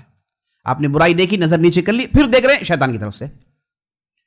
آپ کو پہلے نظر پڑ گئی، یہ انسانی فطرت ہے، آپ کو اس کے بعد اس طرف دیکھنا نہیں ہے. اگر آپ دوبارہ دیکھ رہے ہیں تو سیدھے شیطان کی طرف سے، شیطان کا تیر ہے. اور نظروں سے جو تیریں اتر جاتی ہیں سیدھے دل میں اثر انداز کرتی ہیں. اور کتنی ایسی مصیبتیں شروعات یہیں سے ہوتی ہیں. ساری مصیبتوں کی شروعات یہیں سے. اس لیے اسلام میں بڑا پیارا اصول ہے کہ نظریں نیچی کریے. پردے کا سسٹم ہے، جیسے عورت کے لیے پردہ ہے، مرد کے لیے بھی پردہ ہے نا. عورت اپنا سارا جسم ڈھانکے گی، مرد بھی کھلم کھلا نہیں گھومے گا، ہے نا. ایسے نہیں کپڑے پہنے گا جس سے جو ہے اس کا جسم دکھتا ہو، یا پھر عورت کے لیے بھی ایسے نہیں کپڑے پہنے گی جس سے اس کی جسم کی نمائش ہوتی ہو. اسلام نے مرد عورت کے لیے پورے اصول بتائے جس میں وہ پاکیزگی ساتھ زندگی گزار سکتے ہیں. آپ بتائیے اگر کسی گھر میں ایسا ماحول ہو کہ کوئی ہے، کوئی آتا ہے، کوئی جاتا ہے، یہ گھر ہے کہ کیا ہے؟ اعوذ باللہ. ایسے کتنے گھر ہیں ہمارے معاشرے میں جو ان چیزوں سے پڑے ہوئے نکل نہیں پا رہے ہیں. تو یاد رکھ لیجیے گا، پہلا نسخہ یہ ہے کہ نظروں کی حفاظت کریے. جو دیکھنا وہ دیکھیے اور جو نہیں دیکھنا ہے مت دیکھیے. ہر چیز دیکھنے کی ضرورت نہیں ہے. یہ جو دماغ میں لوگ بٹھائے ہوئے ہیں کہ ہر چیز دیکھیں گے، جانیں گے، کریں، نہیں، ہر چیز دیکھنے کی نہیں ہوتی. اس میں بھی حلال ہے، اس میں بھی حرام ہے. نظروں کا بھی زنا ہوتا ہے. نظروں میں جو چیز دیکھنی وہی دیکھنی ہے، جو نہیں دیکھنی نہیں دیکھنی ہے. تو یہ پہلا نقطہ ہے، اس پر ہم اور آپ کو کام کرنا چاہیے. اور جو لوگ ایسی برائیوں میں پڑے ہوئے ہیں انہیں جو ہے ان چیزوں بچنا چاہیے. بہت سارے ایسے نیک نوجوان آتے ہیں، ہے نا، کہتے ہیں کہ میں عشق میں پڑ گیا، میں باہر نکل نہیں پا رہا ہوں، فلاں ہے. لمبی تفصیل تو بتانے کی ضرورت نہیں. ہم جس معاشرے میں رہتے ہیں یہ ساری باتیں فری ملتی ہیں ہمیں، ہے نا. یہ ساری چیزیں جو ہے فری میں بتا دی جاتی ہیں. ہم ایسے ہی معاشرے میں، ہمارے ہاں جو ہے یہ بہت اللہ کا فضل و کرم ہے کہ دینی مراکز آ گئے ہیں، ہے نا، جہاں پر بٹھا کے لوگوں کو تعلیم دی جاتی ہے. ورنہ ایک ایسا بھی زمانہ تھا وہاں پر کوئی دین کی باتیں ہوتی نہیں تھی. جائیے بزرگوں سے چیک کریے گا، دین کی باتیں بہت ہی کم انداز میں ہوتی تھی. اور اکثر و بیشتر معاشرہ جیسے رمضان آ گیا یہ چیک کرتا ہے کہ کون سی فلم ریلیز ہوگی، ہے نا، کون سے ہیرو کی کون سے تھیٹر میں فلم ریلیز ہوگی. اور ایسے بھی لوگ تھے جو تھیٹر میں افطار کرتے تھے، ہے نا. ایسے بہت سارے لوگوں کو ہم نے سنا ہے، کہتے ہیں کہ ہمارے ہاں تو بالکل یہی ماحول تھا. اعوذ باللہ. اب وہ تھیٹروں میں کیا دکھایا جاتا ہے؟ تھیٹروں میں کیسی ترقی کریں، کیسے ڈسکوریز کریں، کیسے کتاب پڑھیں، کیسے نیک بد دکھاتے ہیں. دکھائیں گے تو آپ پکچر نہیں دیکھیں گے نا. وہ اس میں دکھاتے ہیں سب کچھ، وہ آپ جو انسان چاہتا ہے. اعوذ باللہ. اور ہر جگہ یہ پیار محبت، کوئی ایک ہوگا، کوئی ایک ہوگی، یہ غریب ہوگا، وہ پیسے والا ہوگا. یہی گھما گھما کے دماغوں کا جو ہے دہی بنا رکھا ہے لوگوں، ہے نا. اس کے پیچھے اگر کوئی پڑے گا تو وہ کچھ بھی ترقی نہیں کرے گا. گانے صرف گائے گا، اٹھے بیٹھے اس کے منہ میں گانے ہوں گے، اور گانے میں پورا یہی ہوگا کہ مل کے بھاگیں گے، الگ بھاگیں گے، صبح بھاگیں گے، شام بھاگیں گے، ہے نا. اعوذ باللہ. یہی جو ہے ماحول بگڑا کے جو ہے برباد کر کے رکھا ہوا ہے. اب اللہ کی تعریف کریے، شکر گزار بنیے کہ جو ہے ایسے دینی مراکز آئے ہیں جہاں پر لوگوں کو تعلیم دیا جا رہا ہے. تو ایسے چیزوں کی قدر کرنی چاہیے، یعنی کہ جو ہے بہترین ماحول پیدا کرنے کی کوشش کی جا رہی ہے. ورنہ ہم جس ماحول میں، ہندوستان پتہ ہی پکچروں کے بارے میں کیا بتائیں ہم، ہے نا، رگ و ریشے میں دوڑتی ہیں ساری چیزیں. اور اس میں بتاتے کیا ہیں، یہی ہے، اس کے بغیر تو چلتا نہیں ہے. کئی لوگوں سے پوچھا گیا کہ بھائی آپ یہ سارا گندہ کیوں دکھاتے ہیں، کہ پھر جو وہ جو ہیرو ہے وہ 50 کروڑ مانگتا ہے، اس کے ساتھ جو ناچتی ہے اسے اتنے پیسے دینے ہوتے ہیں، وہ پیسے کہاں سے لائیں گے؟ تو ایسے دکھائیں گے تو لوگ دیں گے، تب جا کے ہمارے خرچے نکلتے ہیں، ہے نا؟ صاف صاف بتاتے ہیں، سیدھے سیدھے پیسے کا معاملہ ہے۔ شرم نہیں آتی ان ظالموں کو، انہوں نے معاشرے کو برباد کر دیا، گھروں کو برباد کر دیا، اور ہم ایک ہیں کہ ان کے اس میدان کے لوگوں کی بڑی عزت کرتے ہیں۔ وہ بڑے ڈائریکٹر بھائی، خاک ڈائریکٹر، ہے نا؟ وہ بڑے اسٹار بھائی، میں تو انہیں اسکار کہتا ہوں۔ یہ ہے نا، ایک زمانے میں سڑکوں میں ناچتے تھے، انہیں اوپر جو ہے ناچوا کے پوری امت برباد ہو گئی، انہیں عزت کی ضرورت ہے ہی نہیں۔ اب افسوس در افسوس یہ ہے کہ ان میں ہم مسلمانوں کا بڑا نام ہے، کسی دوسرے میدان میں ہے کہ نہیں ہے؟ اس میں مسلمانوں نے نام کمایا ہوا ہے نا؟ مسلمان فلاں ہیں، وہ فلاں ہیں، یہ پتہ نہیں یہ کیسے اپنے آپ کو مسلمان کہتے ہیں۔ کبھی بتوں کے سامنے سر ٹیک دیا، کبھی مسلمانوں کے بارے میں روزہ رکھ لیا، سب کے ساتھ افطار پارٹی کر لی، مسلمان ہو گئے۔ بیوقوف بنا رہے ہیں لوگ، اور ہم بھی ساتھ ساتھ بیوقوف بنتے جا رہے ہیں۔ الحمدللہ یہ ایک بہترین ذرائع پیدا ہوئے جس کے ذریعے سے لوگ دین پر عمل کر رہے ہیں، اس کی قدر کرنی چاہیے۔ تو پہلا نقطہ جی ساتھیوں، نظروں کی حفاظت۔ دوسرا، عورت کا غیر ضروری گھر سے نہیں نکلنا، غیر ضروری گھر سے نکلنا، غیر ضرورت ہے عورت نکلتی ہے، اور گھر سے نکلے پردے کے ساتھ نکلے۔ غیر ضروری گھر سے نکلتی ہے، اور گھر سے نکلتی ہے پردہ نہیں کرتی، جیسے ویسے کپڑے پہن کے نکل جاتی ہے، یہاں سے زنا کے فٹ سب شروع ہوتے ہیں شیطان کے۔ اور اللہ نے قرآن میں ارشاد فرمایا وَقَرْنَ فِي بُيُوتِكُنَّ وَلَا تَبَرُّجْنَ تَبَرُّجَ الْجَاهِلِيَّةِ الْأُولَىٰ، اے عورتیں گھروں میں بیٹھو اور جاہلیت کے انداز میں بے حیائی مت پھیلاؤ۔ جب نیک عورت گھر سے نکلتی ہے، پردے کے ساتھ نکلتی ہے، اپنے ساتھ کسی محرم کو لے چلتی ہے، اور اپنے پورے کام کاج کر کے آتی ہے۔ ہاں اگر شہر میں ہے وہ اکیلی چل سکتی ہے، بغیر محرم کے شہر کے اندر خرید و فروخت کر سکتی ہے، لیکن پردے کے ساتھ، پردہ عورت کے لیے بہت بڑا ہتھیار ہے، عورت کے لیے بہت بڑی نعمت ہے، لیکن ان بھولی بھالی عورتوں کو لوگ برباد کرنے کے لیے کیسی کیسی کوشش کر رہے ہیں۔ یہ اچھے کام کو برا بنا کے دکھایا جاتا ہے، یہ اچھے کام بتایا جاتا ہے کہ تم بولڈ نہیں ہو، تم کو کھل کے آنا چاہیے۔ کیا کھل کے آنا چاہیے؟ کھل کے پورا برباد ہو کے ناچنا چاہیے نا، یہی تو بتا رہے ہیں آپ، ہے نا؟ یہ پردے سے ہے نا ترقی رکتی ہے، فلاں رکتی ہے۔ میں پوچھتا ہوں کہ جنہوں نے پردے پھینکے انہوں نے کیا ترقی کر ڈالی بھائی؟ اسپیس میں چلے گئے، ہے نا؟ کیا کر دے؟ انہوں نے تو کچھ بھی کیا ہی نہیں۔ تو یہ بتاتے ہیں کہ ان چیزوں پر عمل کریں گے ترقی میں رکاوٹ ہوتی ہے، ہاں مین چیز ترقی نہیں ہوتی۔ میں پوچھتا ہوں جنہوں نے پردے نکال ڈالے ہیں انہوں نے کیا ترقی کر ڈالی بھائی؟ وہ کون سے آسمان زمین کے قلابے انہوں نے عمدے کر ڈالے؟ کچھ بھی تو ہوا نہیں۔ تو یہ جو بتاتے ہیں کہ بھائی ان چیزوں سے ترقی نہیں ہوتی، غلط بات ہے۔ کتنے ایسے IAS آفیسر، IPS آفیسر، بڑے بڑے عہدوں میں عورتیں باقاعدہ پردے کے ساتھ انہوں نے پاس کیا ہوا ہے، الحمدللہ لوگ اس پر عمل کر رہے ہیں، ہم جو کرنا چاہتے کر رہے ہیں۔ اب یہ جو بکوا بکنا چاہتے ہیں وہ تو بکتے ہی رہیں گے۔ تیسرا، پرائے مرد گھروں میں داخل ہونا، پرائے مرد گھروں میں داخل ہونا، عورتوں سے بات کرنا مصیبت ہے۔ کوئی پرایا آدمی آپ کے گھر میں آتا ہے، کوئی مرد ہو، انہیں ریسیو کرے، انہیں ان جگہ بٹھائے جہاں عورتیں نظر نہ آتی ہوں، اور کام ہے ختم کر لے کے نکال دیں باہر۔ بس پرائے مرد کا گھر میں آنا اور ان ٹائم آنا مصیبت ہے، یہ بڑی مصیبت ہے۔ اور ایک صحابی نے اٹھ کے کہا یا رسول اللہ، آپ یہ کہہ رہے ہیں اگر گھر میں دیور آتا جاتا ہے تو کیا؟ نبی صلی اللہ علیہ وسلم نے کہا الحمو الموت، دیور موت ہے، اس کا تو رشتہ ہے، وہ اپنے گھر میں آئے گا جائے گا، مصیبت ہو جاتی ہے۔ کتنے لوگ ہیں جو پردہ نہیں کرنے کی وجہ سے خطرناک مصیبتیں اٹھاتے ہیں۔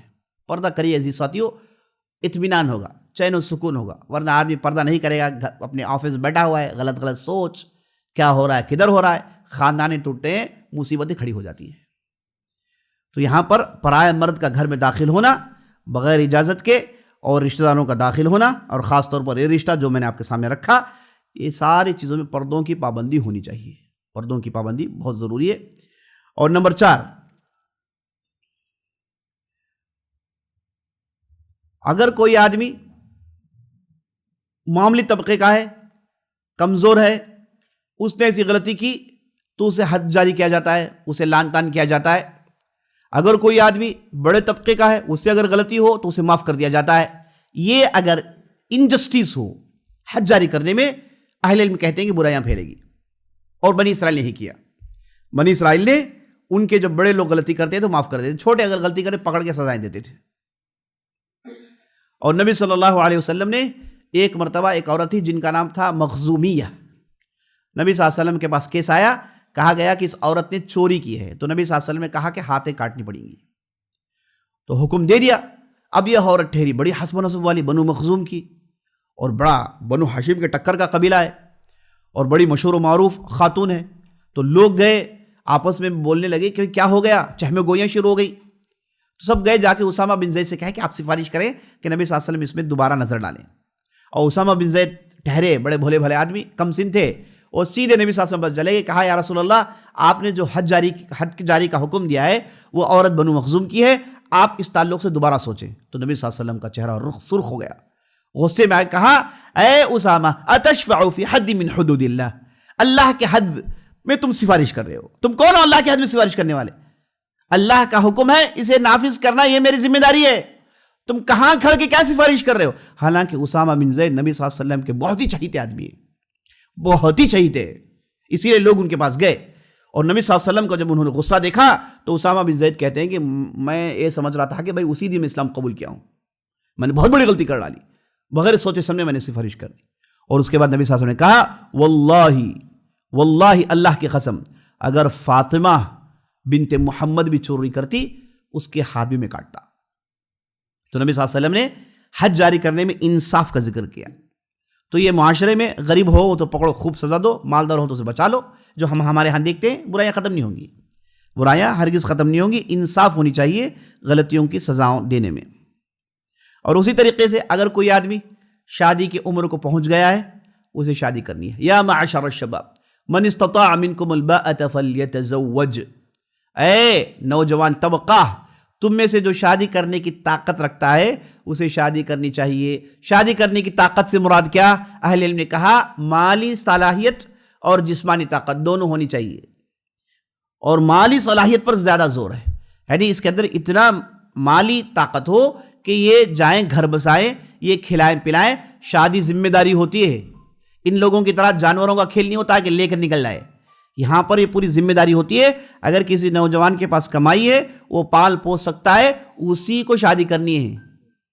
من استطاع منکم الباءۃ فلیتزوج، جو آدمی اس کی صلاحیت رکھتا ہے وہ شادی کریں، فإنہ اغض للبصر واحسن للفرج۔ نبی صلی اللہ علیہ وسلم کہتے ہیں شادی آدمی کی نظروں کو نیچے کر دیتی ہے اور اس کی شرمگاہ کی حفاظت کرتی ہے۔ اللہ اکبر، کتنی پیاری باتیں ہیں۔ تو یہاں پر یہ کوشش کرنی چاہیے، اس میں نوجوانوں کے لیے ایک طرف سے نبی صلی اللہ علیہ وسلم کیا ہے انسٹیگیٹ کریں، کہہ رہے ہیں کہ بھائی جاؤ جلدی ترقی کرو، جلدی پڑھو لکھو، جلدی صلاحیت پیدا کرو، جلدی کمانا شروع کرو، ہے نا۔ ہمارے ہاں بچہ ہے کب تک ہے؟ ہمارے ہاں بچہ صرف 7 سال کا ہے، اس کے بعد وہ لڑکا بن جاتا ہے، 21 کے بعد تو وہ مرد ہے، لیکن دوسروں کے پاس کیا ہے 40 سال بھی کڈ ہے نا، 40 سالوں کی وہ بھی ابھی کڈ ہے نا۔ ان کی شادیاں 45 میں ہوتی ہیں کیونکہ اس سے پہلے سب کچھ کر چکے ہیں، ہے نا۔ اس کے بعد شادی اس لیے کرتے ہیں کہ انہیں جو ہے کھانے پینے کی ضرورت پڑتی ہے، کوئی پکائے کھائیں، چپکے سے سیٹ اپ کر لیں، ورنہ وہ تو پہلے تو پورا ہو گیا ان کے پاس، ہے نا۔ شادیاں کرتے بھی نہیں ہیں لوگ، اکثر لوگ ایسے ہی رہ جاتے ہیں۔ تو ہمارے ہاں جس کی عمر 7 سال کی ہوئی بچپن اس کا ختم ہو گیا، اس کے بعد وہ لڑکا بن جاتا ہے، اور جس کی عمر 21 سال کی ہو تو مرد بن گیا، 21 سال کے اس سیدھے مرد بن گیا، اس کے بعد اسے شادی کرنی ہے، اس کے بعد اسے گھر بسانی ہے، یہ صلاحیت اسے آ گئی ہے۔ لیکن افسوس ہمارے معاشرے میں بعض لوگ عمر 40 45 35 ہونے کے بعد بھی مرد نہیں بن پائے، ابھی گھوم رہے ہیں ایسے ہی ادھر ادھر، کچھ بھی کما نہیں رہے، فالتو کی باتوں میں زندگی کاٹ رہے ہیں، ایسے بہت ہیں، کچھ کم نہیں ہے نا۔ اچھا، اس کے بعد کہتے ہیں کہ میوزک کا عام ہونا، میوزک انسٹرومنٹس، میوزک ہے نا، یہ زنا کے لیے دعوت دیتا ہے، مصیبت ہے، یہ انسان کی نفسیات کو چھیڑتا ہے میوزک، تو یہ فسادات یہیں سے شروع ہوتے ہیں، نیک لوگوں میں برائیاں ان میوزک کے ذریعے سے پھیلتے ہیں، تو یہ بھی بے حیائی کی ایک سٹپ سمجھیے گا۔ اسی طریقے سے یہ بے حیائی پھیلنے کی وجہ بعض مردوں کا بعض عورتوں کا حرام افیئرس میں جانا، شادی ہو گئی ہے کسی دوسرے سے بات چیت چل رہی ہے، شادی ہو گئی ہے کسی دوسرے سے تعلقات ہیں، میل ملاپ ہو رہی ہے، ادھر بھی رہنا چاہتا ہے دل، ادھر بھی رہنا چاہتا ہے، شیطان بیچ میں برباد کر کے رکھ دیتا ہے۔ یہ ہمارے معاشرے میں بہت بڑی مصیبت ہے، اس کے کئی اسباب ہیں، یہ دو بھی دونوں ہیں، ایک دوسرے کے حقوق سمجھیں، دونوں کے حقوق پوری کرنے کی کوشش کریں. اگر کوئی چیز پسند نہ آئے تو صبر کریں، ہے نا. یہ جو فلموں کو دیکھ کر اکثر لوگوں کے دماغ خراب ہو جاتے ہیں، اکثر عورتوں کے دماغ خراب ہو جاتے ہیں، ہے نا. وہ ان کے خیالات کچھ اور ہوتے ہیں، ان کے ڈریم کی زندگی ہوتی ہے، ڈے ڈریم دیکھتے ہیں. اس کے بعد شادی ہوتی ہے، وہ کہتے ہیں کہ بھائی ہم جو سوچ رہے تو ہوا نہیں.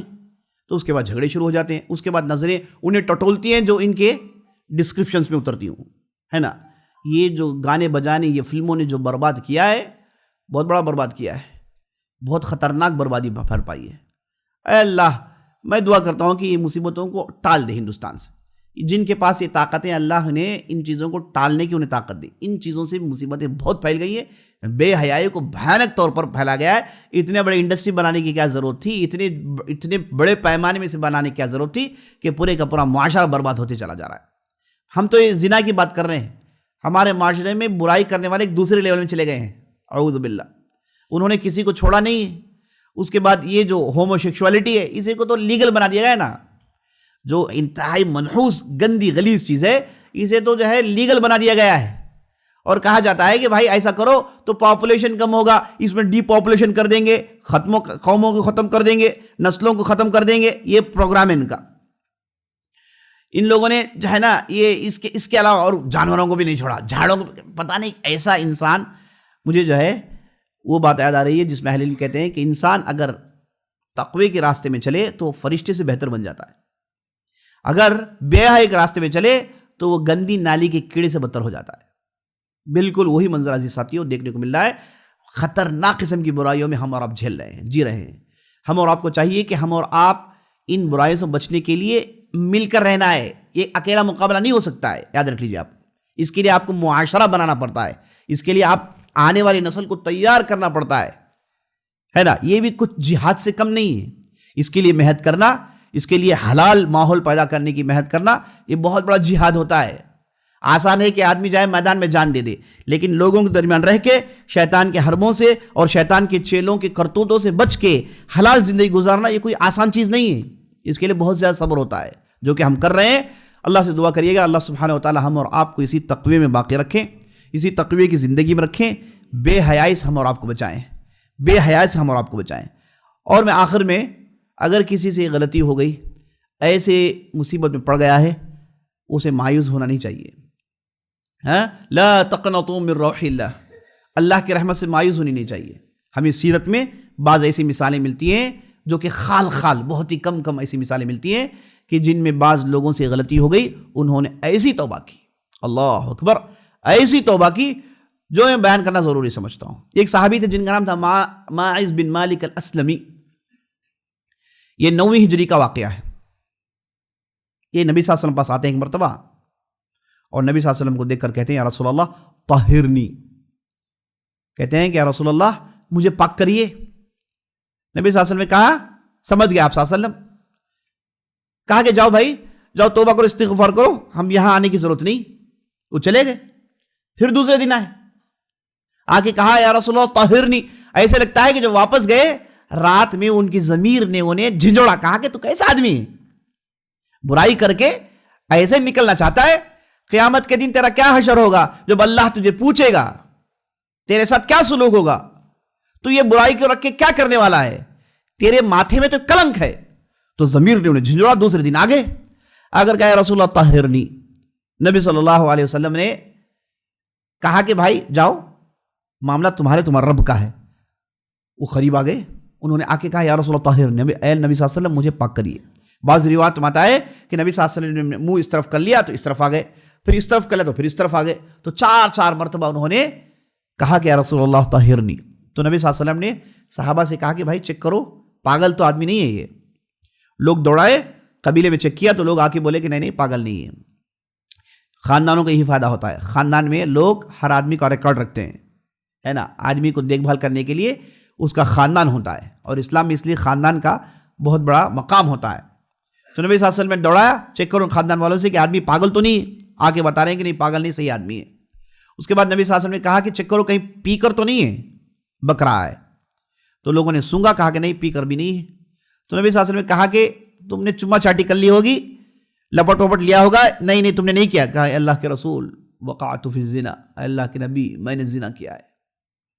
تو نبی صلی اللہ علیہ وسلم نے صاف صاف پوچھا کہ کیا تم نے وہ کام کیا جس سے بچہ ہوتا ہے؟ انہوں نے کہا کہ ہاں۔ تو نبی صلی اللہ علیہ وسلم نے کہا لے جاؤ یہ صاحب کو سنسار کرو۔ تو ماعز بن مالک الاسلمی کو لے گئے اور لوگوں نے ان پر پھتراؤ کیا، پھتراؤ اس حد تک کیا یہاں تک کہ ان کی روح قبض ہو گئی اور انہیں دفن کر دیا گیا۔ صحابہ کہتے ہیں نبی صلی اللہ علیہ وسلم 1-2-3 دن کے بعد آئے، کچھ سوچ رہے تھے تو ہمارے ساتھ بیٹھے اور بیٹھ کے کہنے لگے کہ ماعز نے جو توبہ کیا ہے، اگر یہ توبہ ایک پوری امت میں تقسیم کر دیا جائے، اللہ سبحانہ وتعالیٰ پوری امت کو معاف کر دے گا، اللہ سبحانہ وتعالیٰ پوری امت کو معاف کر دے گا۔ تو نبی صلی اللہ علیہ وسلم نے ماعز کے بارے میں بات بتائی، اور نبی صلی اللہ علیہ وسلم میں ایک بھی واقعہ پیش آیا، اسی حدیث کا کنٹینیوشن ہے کہ ماعز کا یہ واقعہ ہوا، چند دنوں کے بعد ایک دوسری عورت آئی، اس عورت نے تو رونگٹے کھڑا کر دیے، اس عورت نے ثبوت دے دیا کہ ایمان ایسا ہی ہوتا ہے، اس عورت نے بتا دیا سچی توبہ کیسی کرنی چاہیے۔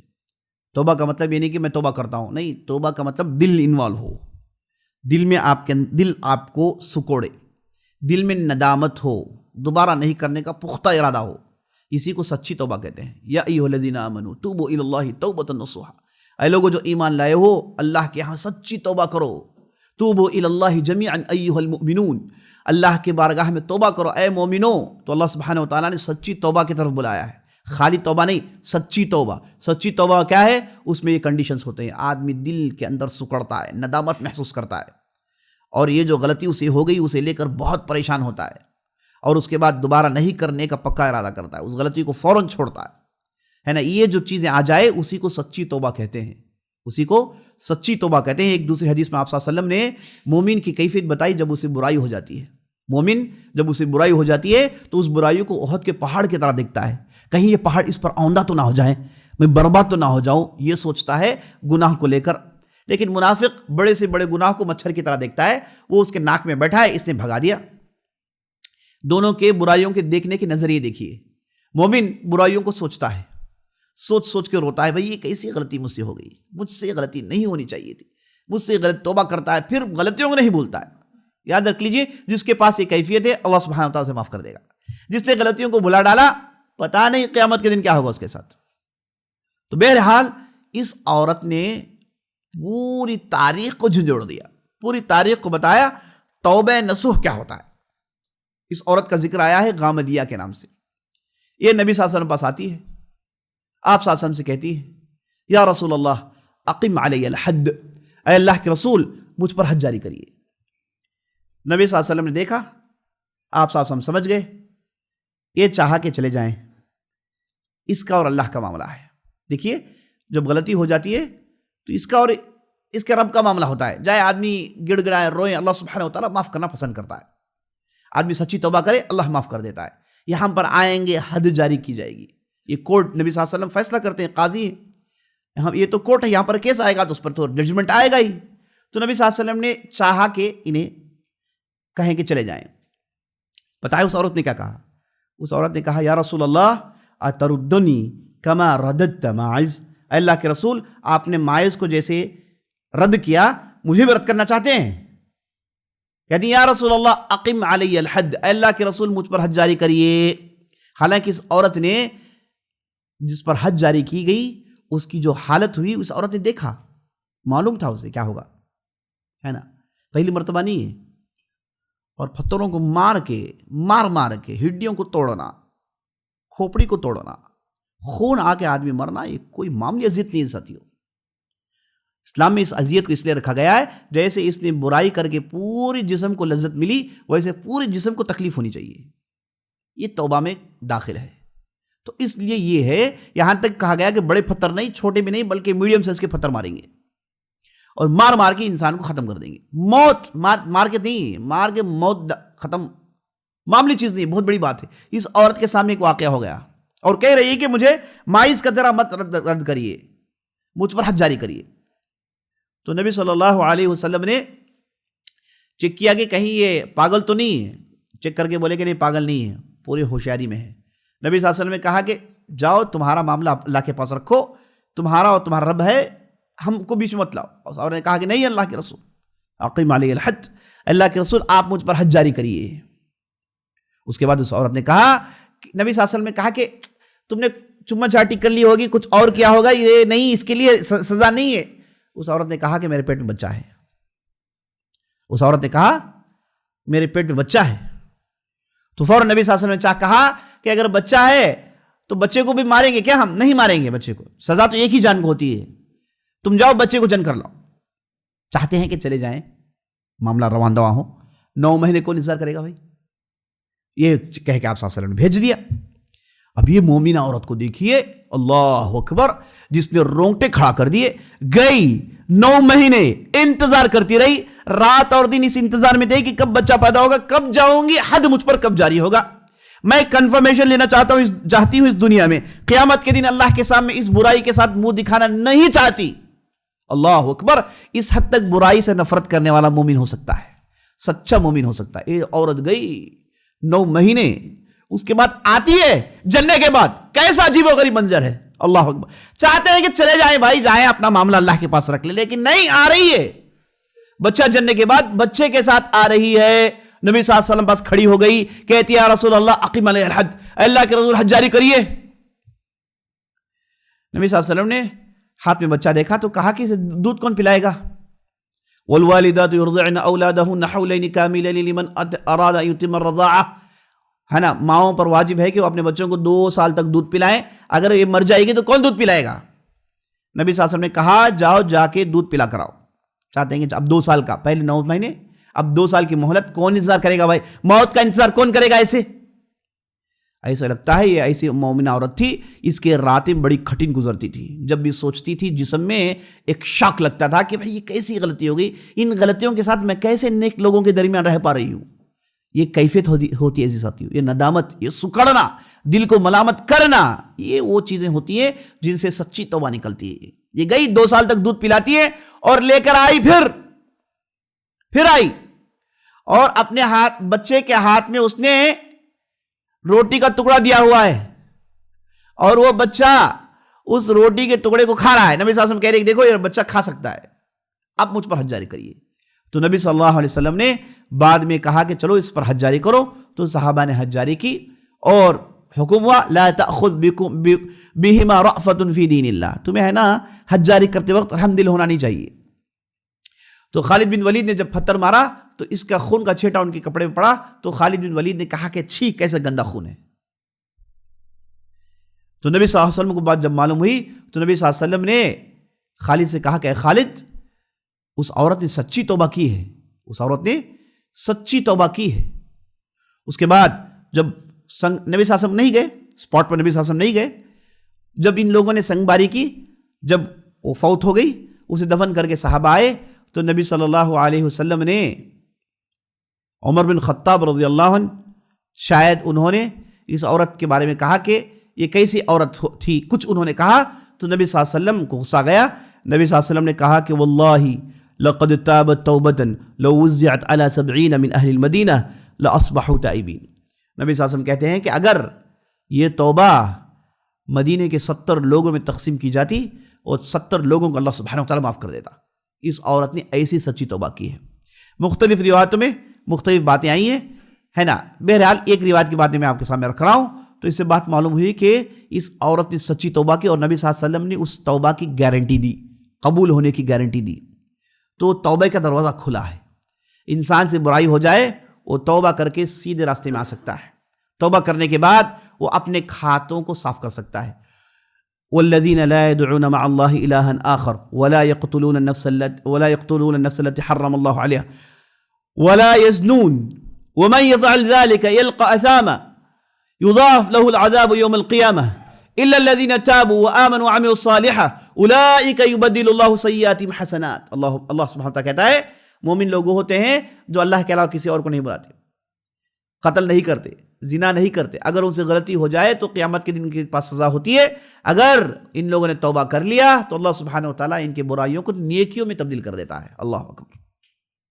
تو سچی توبہ برائیوں کو نیکیوں میں کنورٹ کر دیتی ہے. اللہ اکبر. تو عزیز ساتھیوں، انسان کو مایوس ہونا نہیں چاہیے. جب تک زندگی ہے، جان میں جان ہے، انسان اپنی غلطیوں کی تلافی کر لے، اور رمضان کی ان مبارک راتوں سے بہتر آپ کے گناہوں کی تلافی کرنے کے لیے کوئی دوسرا ذریعہ نہیں ہے۔ ان راتوں میں ہم اور آپ کا سلوگن یہی تو ہے نا، اللہم انک عفو تحب العفو فاعف عنی، اے اللہ تو سراپا معاف کرنے والا ہے، اے اللہ تو سراپا معاف کرنے والا ہے، لہٰذا میرے گناہوں کو معاف کر دے۔ اللہ سبحانہ و تعالیٰ بندوں کے گناہوں کو معاف کرنا پسند کرتا ہے۔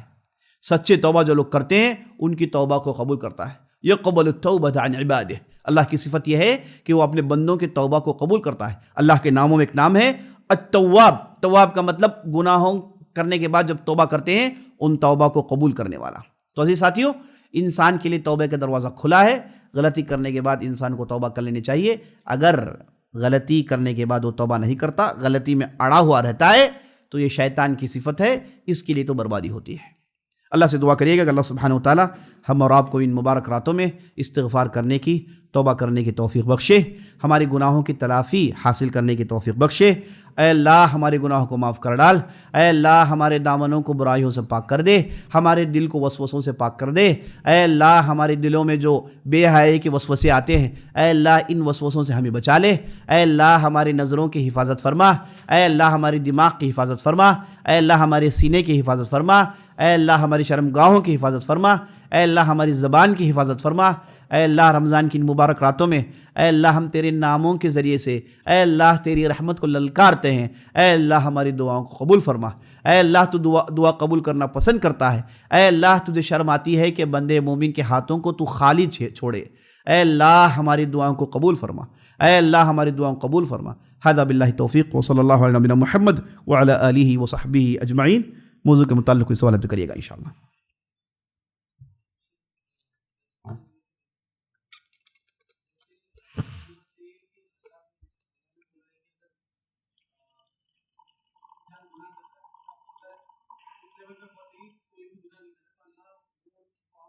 ہاں جی، سوال کر رہے ہیں، بلکہ ایک حدیث ہے، آپ صلی اللہ علیہ وسلم فرماتے ہیں کہ اگر لوگ گناہ کرنا چھوڑ دیں تو اللہ سبحانہ و تعالیٰ ایسی قوم لائے گا جو گناہ کر کے استغفار کرے گی۔ تو اللہ سبحانہ و تعالیٰ استغفار کرنے والوں کو پسند کرتا ہے نا۔ اس کا مطلب یہ نہیں کہ انسان غلطی جانتے بوجھتے کرے، کیونکہ غلطی ڈینجر ہے، جلدل میں آدمی پھنستا ہے، ایمان گاؤ بیٹھتا ہے۔ تو یہ حدیث کا ہرگز یہ مطلب نہیں کہ آدمی جائے گناہ کرے یا پھر گناہ اس کے لیے آسان کر دی گئی یا پھر گناہوں کا سبجیکٹ آسان کر دیا گیا، ہرگز یہ مطلب نہیں۔ مطلب یہ ہے ان لوگوں کو بتانا ہے کہ بھائی تم جب استغفار کرتے ہو تو یہ مت سوچو کہ غلطی کر کے ہم استغفار کرتے ہیں، بلکہ یہ سوچو کہ استغفار جب کرتے ہیں تو یہ بھی ایک عبادت ہے، اللہ سبحانہ و تعالیٰ استغفار کرنے والوں کو پسند کرتا ہے۔ یہ حدیث میں اسی کی طرف اشارہ ہے، واللہ عالم۔ ہاں، زنا اور پیٹ کو کیا تعلق؟ سوال پوچھ رہے ہیں کہ زنا اور پیٹ کو کیا تعلق ہے؟ بہت گہرا تعلق ہے۔ پیٹ بھرنے کے بعد آدمی برائی سوچتا ہے، جب پیٹ خالی ہوتا ہے برائی نہیں سوچتا ہے۔ جب آدمی کا پیٹ بھرتا ہے نا، کوئی بھوک نہیں ہے، اس کا دماغ لگژوریس سوچتا ہے۔ جب بھوک میں ہوتا ہے تو صرف کیسے پیٹ بھرے، جیسے تیسے ممکن ہو زندگی گزار لیتا ہے، قناعت پسندی سے گزار لیتا ہے نا، منیمم اپنی زندگی گزار لیتا ہے۔ جب اس کا پیٹ بھرتا ہے نا تب جا کے وہ لگژوریس سوچتا ہے نا، کیونکہ اب تو پیٹ بھر گیا ہے، اب ہر چیز سوچتا ہے۔ تو یہاں سے برائی کے لیے دروازے کھلتے ہیں۔ تو ایک بڑا گہرا تعلق ہے۔ اسی لیے نبی صلی اللہ علیہ وسلم نے کہا ان تحفظ البطن وما حوا، اللہ سے سچے معنی میں شرم کرنے کا معنی یہ ہے کہ انسان پیٹ اور پیٹ سے آس پاس جو بھی اعضاء ہیں ان کی حفاظت کریں، تو ان میں شرم کا داخل ہے۔ یہ دونوں کا جو ہے گہرا تعلق ہے، واللہ اعلم۔